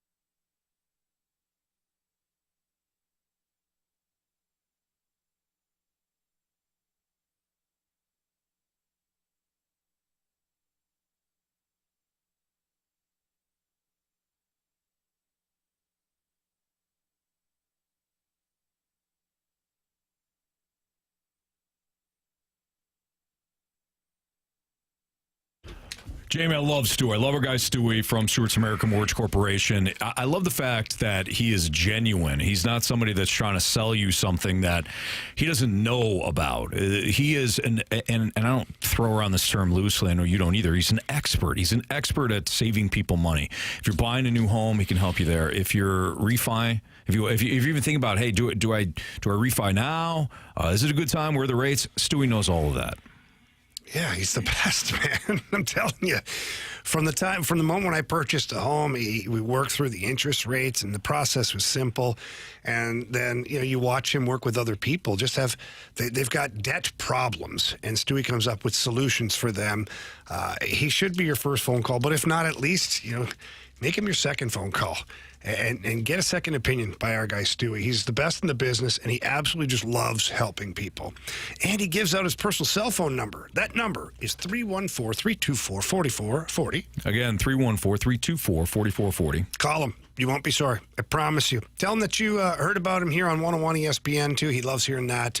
And he's our guy. Needs to be your guy. If you can't remember that number, Anthony. You can always Google the Bagel Loan. NMLS number 226715.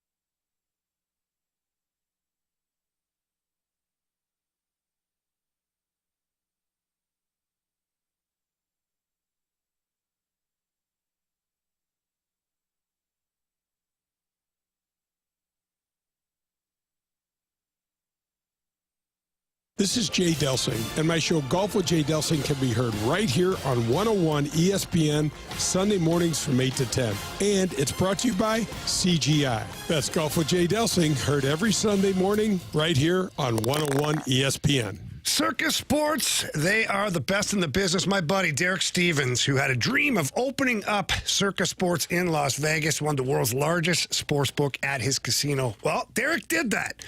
And now he has the world's largest sports book in the palm of your hands. They've got the Circus Sports Illinois app where you can use it to bet on all the great games that are going on. They've got great lines on the futures bets, tight money line splits. They also have the best odds out of any app that's out there. You don't believe me? Go check it out. I promise you they do.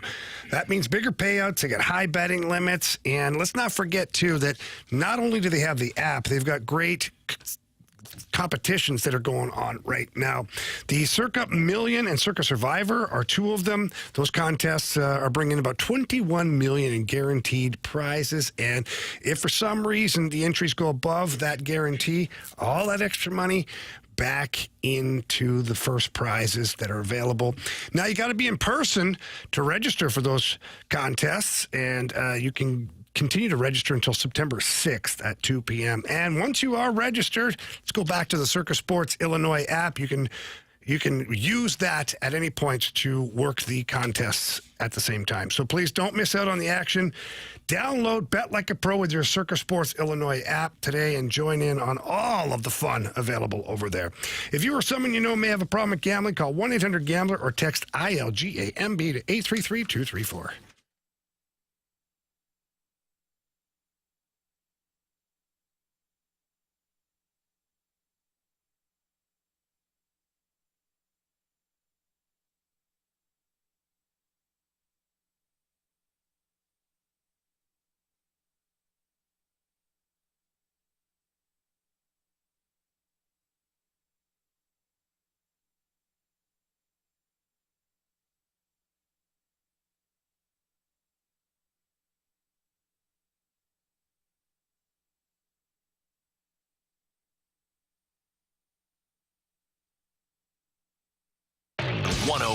ESPN Sports Center.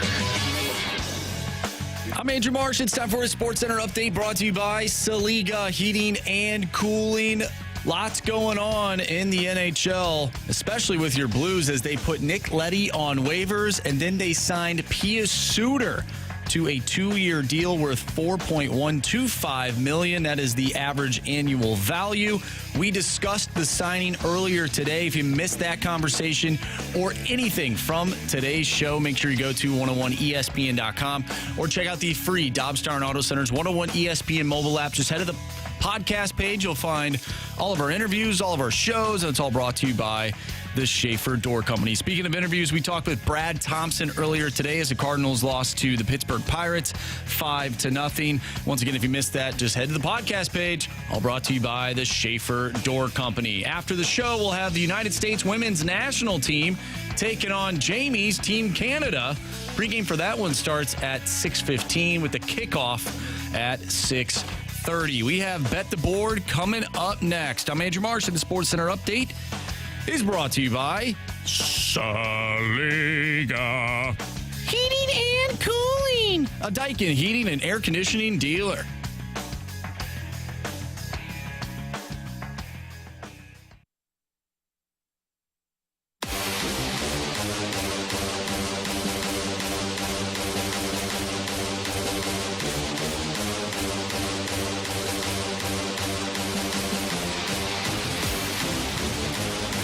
It's Fastlane on 101 ESPN. Carey Davis, Jamie Rivers, Andrew Marsh. I'm Anthony Stalter, and time for the second day of Bet the Board after we drafted yesterday. I guess we were drafted yesterday. Marsh, how did everybody do last night? Looks like, Anthony, you and Jamie were the only ones to hit. So you guys are tied at 1, and Carey and I did not get a point, so we're at 0. All right, well, Jamie, you are up first, my friend, because you won last month. You know what, Marshy, it's over. Yeah. It is. It's over. The month is over. It doesn't work. These two, Jamie's going for 3. For the first time ever, we have a tie. Yep. Because you guys are so good, we'll give you both the win. Give me the Brewers on the money line, -113. The Miz on the bump. That where you were going, Anthony? Milwaukee. Good pick, Jamie. Good pick. If I don't like it, I should get ahead of you. If it helps you, my next play was going to be the Tigers money line. Oh, Tigers, huh? Flaherty on the bump tonight. Against Mackenzie Gore, huh? Yeah, it's just a good pick, Jamie. Just a good bleeping pick. You know what? Why don't we go with... Well, why don't we go right back to the what? I can't. It's going to go back to the well with the Diamondbacks, but they're minus 156. Give me Mama Rivers Blue Jays at plus 107. They're hot right now. Yep. I'll go with the Blue Jays plus 107. Really? Is that where you're going to go? Nah, it's not where I was going. Oh, okay. I was going opposite of that. You're going the Didn't want Junkies? you to think it was going to be out of spite. Blue Jays plus 107. Yeah, I think. You want me to go? You want to go? Are you taking the Yankees? Now he got me nervous. He's so good at this game, and I stink. That's yeah, not you're in true. the Yankees. They're not getting swept. Not getting swept, Anthony. Not going to happen. Who gets swept? And doesn't score a run. Who gets swept, especially on the road? And doesn't score a run. Yeah, it's I impossible. should have went over on the 8.5. We have a text here from the 314 says, "Hey, Fastlane, I'm playing with Carey in Bet the Board. Do I have to do anything, or just tagging along?" Just tagging along. Tagging along for the But ride. if you got some picks, let me know, because I've been thinking. Marshall, can you change mine to over 8.5 for that game? Wow. Hey, nobody else went yet. Hey, I don't mind it. What? I like the effort. No, I'm trying. I'm trying to win. Waterboy just said, he's about to use his parlay. I might. I tried that once early in the month. Didn't work out. Hey, surprise, if it surprise. hit, it would be a great strategy. Surprise, surprise. All right, Marsh. All right, I am looking at that Milwaukee game as well. Give me the Miz to record 6+ strikeouts tonight. There you go. There you have it. By the way, we handed out some Adam Sandler tickets earlier. I said the trivia question was, who did the Waterboy help? Or who did... the bowl? Yeah, with the bowl game. So the Mud Dogs won the what bowl? The Bourbon Bowl. The Bourbon Bowl. Jamie's favorite bowl. Yes, it is. The Bourbon Bowl. So congratulations to our winner. We'll continue to hand out Adam Sandler tickets. Well, tomorrow, because we have 4th of July coming up on Friday. We won't have a show. We'll have a best of show. No, we won't. We have What? Major League Baseball. Like I said, if you let me finish, we have Major League Baseball. We should just have our best of show tomorrow, and we get to take the day off. You know what? That's not a bad idea. That's not a bad idea. Yeah, that's a lot of work for me, but yeah. Well, Or Marshy, would you do know, it for a day off? For another day off? For a 4-day weekend? Listen. Wow. Can we make a phone call? We got Mike right on the line. You want to call him? Yeah, you can call him. I don't think it'll work, especially with the way the Blues offseason has been here. Ah, they're done. They're done. We gave all the news. We got Pius Suter and Mailloux and we're good. It's a We're real done. Stalter's choice. How could you, Marsh? What? Don't forget about I don't think Bugstad. it's a choice. Yeah, don't forget about him. Well, I just, the people, they want to hear us talk. And they can hear us talk about what we've already talked about. I mean, It's not a bad idea. They want to hear us sit in this circle and talk sports. I said those circles with you. You kind of are now. I don't want to get out This of the is circle. a circle. I'm okay. Circle. I'm back out Don't of you the circle. dare. Yeah, you've already been here. So Now it's more of like a rhombus. yeah. For those that didn't hear, Jamie, your breakdown of the Blues signing of Suter. Yeah. Pius Suter. Not Ryan. No, not Ryan. Pius Suter. Pius. I guess I should clarify. Yeah, Pius Suter. Yeah. Your breakdown, your quick take. Great move by Doug Armstrong. The lineup up front got deeper with another center iceman. He had 25 goals last year, like Marshy said, on a very average Vancouver Canucks team. Really smart hockey player, plays well at both ends of the ice. It's a smart signing for dollar value and also length of the contract as well. It's 2 years, so you're not overly committed to a player that you may or may not want a couple of years from now. He's not going to block a bunch of your young players if for some reason it doesn't work out. And if it does work out and you love the player, you can always re-up said player as well. So it's a really good move by Doug Armstrong. He talked about things he wanted to accomplish in the offseason. At no point did he say he wanted to add a potential top 4 defenseman, but he did add that to the roster. He talked about second-line center and just continuing to get better overall. And he had talked about making sure that Joel Hofer got signed. Joel Hofer did get signed. You know, it'll be interesting to see what happens now with Cam Fowler, what happens with Holloway and Broberg, if they're starting to talk about contract extensions for those 3 guys. I mean, quite a bit of really good work done early in the offseason for the Blues. I mean, it's only July 2nd, and right now, if the season starts tomorrow, you're all set. Right. Do you think it would be better for the Blues if they got Dylan Holloway and Philip Broberg locked up this offseason? I think it would be. Look, for the players themselves, like Dylan Holloway and his agent might sit there and go, well, what if you get 40 goals next year? What if it doesn't go as good either for whatever reason? I don't anticipate that, nor do I want that, but there's always a risk on both sides when you are counting on maybe just getting another good season. And for the Blues, then what if he doesn't have as good of a season? Then we can come in a little bit lower. But what if he puts up 45 goals? Right. And what if you lose the guy to free agency? Mm-hmm. Does that offer sheet then turn into a failure in a sense? If he loses them? Yeah, if they end up losing one of the guys. They're not going to lose them. There's no chance. For starters, they're both restricted free agents after the 2 years is up. I mean, I'll double check that, but I'm almost 100,000% positive on that. Holloway, restricted free agent. Broberg, restricted free agent. So Army still has their rights. Right. So there's no stress of like unrestricted and they just walk. You're just thinking like down the road, Marsh? Is that what you're asking? Just down the road, maybe another offer sheet. Who knows? Right. Okay. Well, don't talk like that. Well, I'm just asking the question. No, I understand. I understand. But can I not ask questions anymore? No, you can. I just don't want you to ask that one. Anything but that. Anything but that. Yeah. All right. We have what we learned. Gatekeeper. 3 stars of the day and criticisms and compliments next at 101 ESPN.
So we all just came up with a great idea during the break that we'll tell you about in a second. But if you miss anything from today's show, you can always download the podcast, available at 101ESPN.com or via the Dobbs Tire and Auto Center's 101 ESPN mobile app. The podcast brought to you by Schaefer Door Company.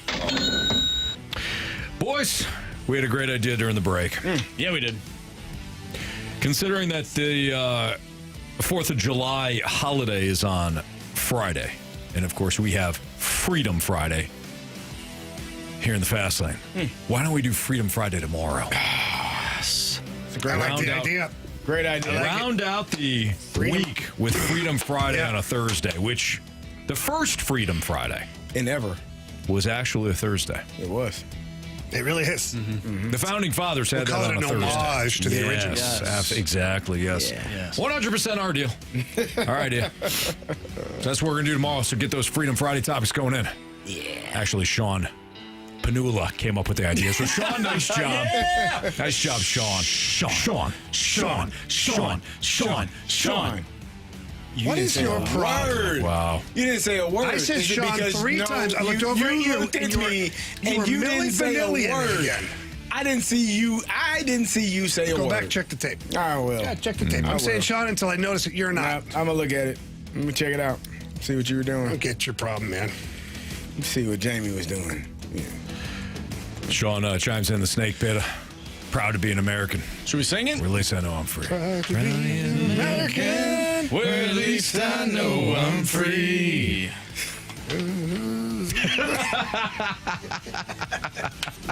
And I gladly stand up next to you. Yeah, good stuff. Yep, absolutely. Okay. What did everybody learn today? I learned about shapes Carey. today. Certain shapes make Jamie bust up laughing. Bust out laughing. Bust up, bust out. Certain shapes, circles specifically. Yeah. I learned a new game that you can play with your buddies while sitting in a circle. Yeah. Not the one I played before, but certainly a new one. Played that one? Nope. Yeah. Nope. Marsh? Honestly, I probably have said this before, but I learned that just because you're the youngest in the room doesn't mean you're the less mature one. Yeah, no. Carey. Jamie. Anthony. Me. I learned, and you know what, Carey? I appreciate you for trying. You recommend. I have a migraine right now, and you helped. You try to help out with a trick. Going with some salt water. Marshy tried to help out too. He did, yeah. I tried that too. To me. Yeah, I did. I tried it. Anthony, you missed my advice when you left the room. I told Carey a different piece of advice for you, but I also had a different Carey piece of laughed advice for you. I think Carey laughed harder at my joke than or my advice than he did when these two clowns were giggling in the corner. What the heck, man? I offered you advice. He did. I don't think Your advice was. I think his advice was terrible. Intrusive. You don't know that. Very. Anyways, I learned that the salt water doesn't work with the migraine. But I appreciate you. Anyways, yeah. Sorry. We can cross that one off the list. Yeah, scratch that Then one. cross it off. Well, then cross him off then. All right. Marshy? Yes, from the 636, just got back from a 30-minute run. It sucked. But first mile, I laughed so damn hard from that beer circle game. Thanks for getting me through the first mile and spiking my heart rate from laughing. LOL. We appreciate it. Thank you, You're Marsh. welcome. Marsh had a game. And we did it all throughout college.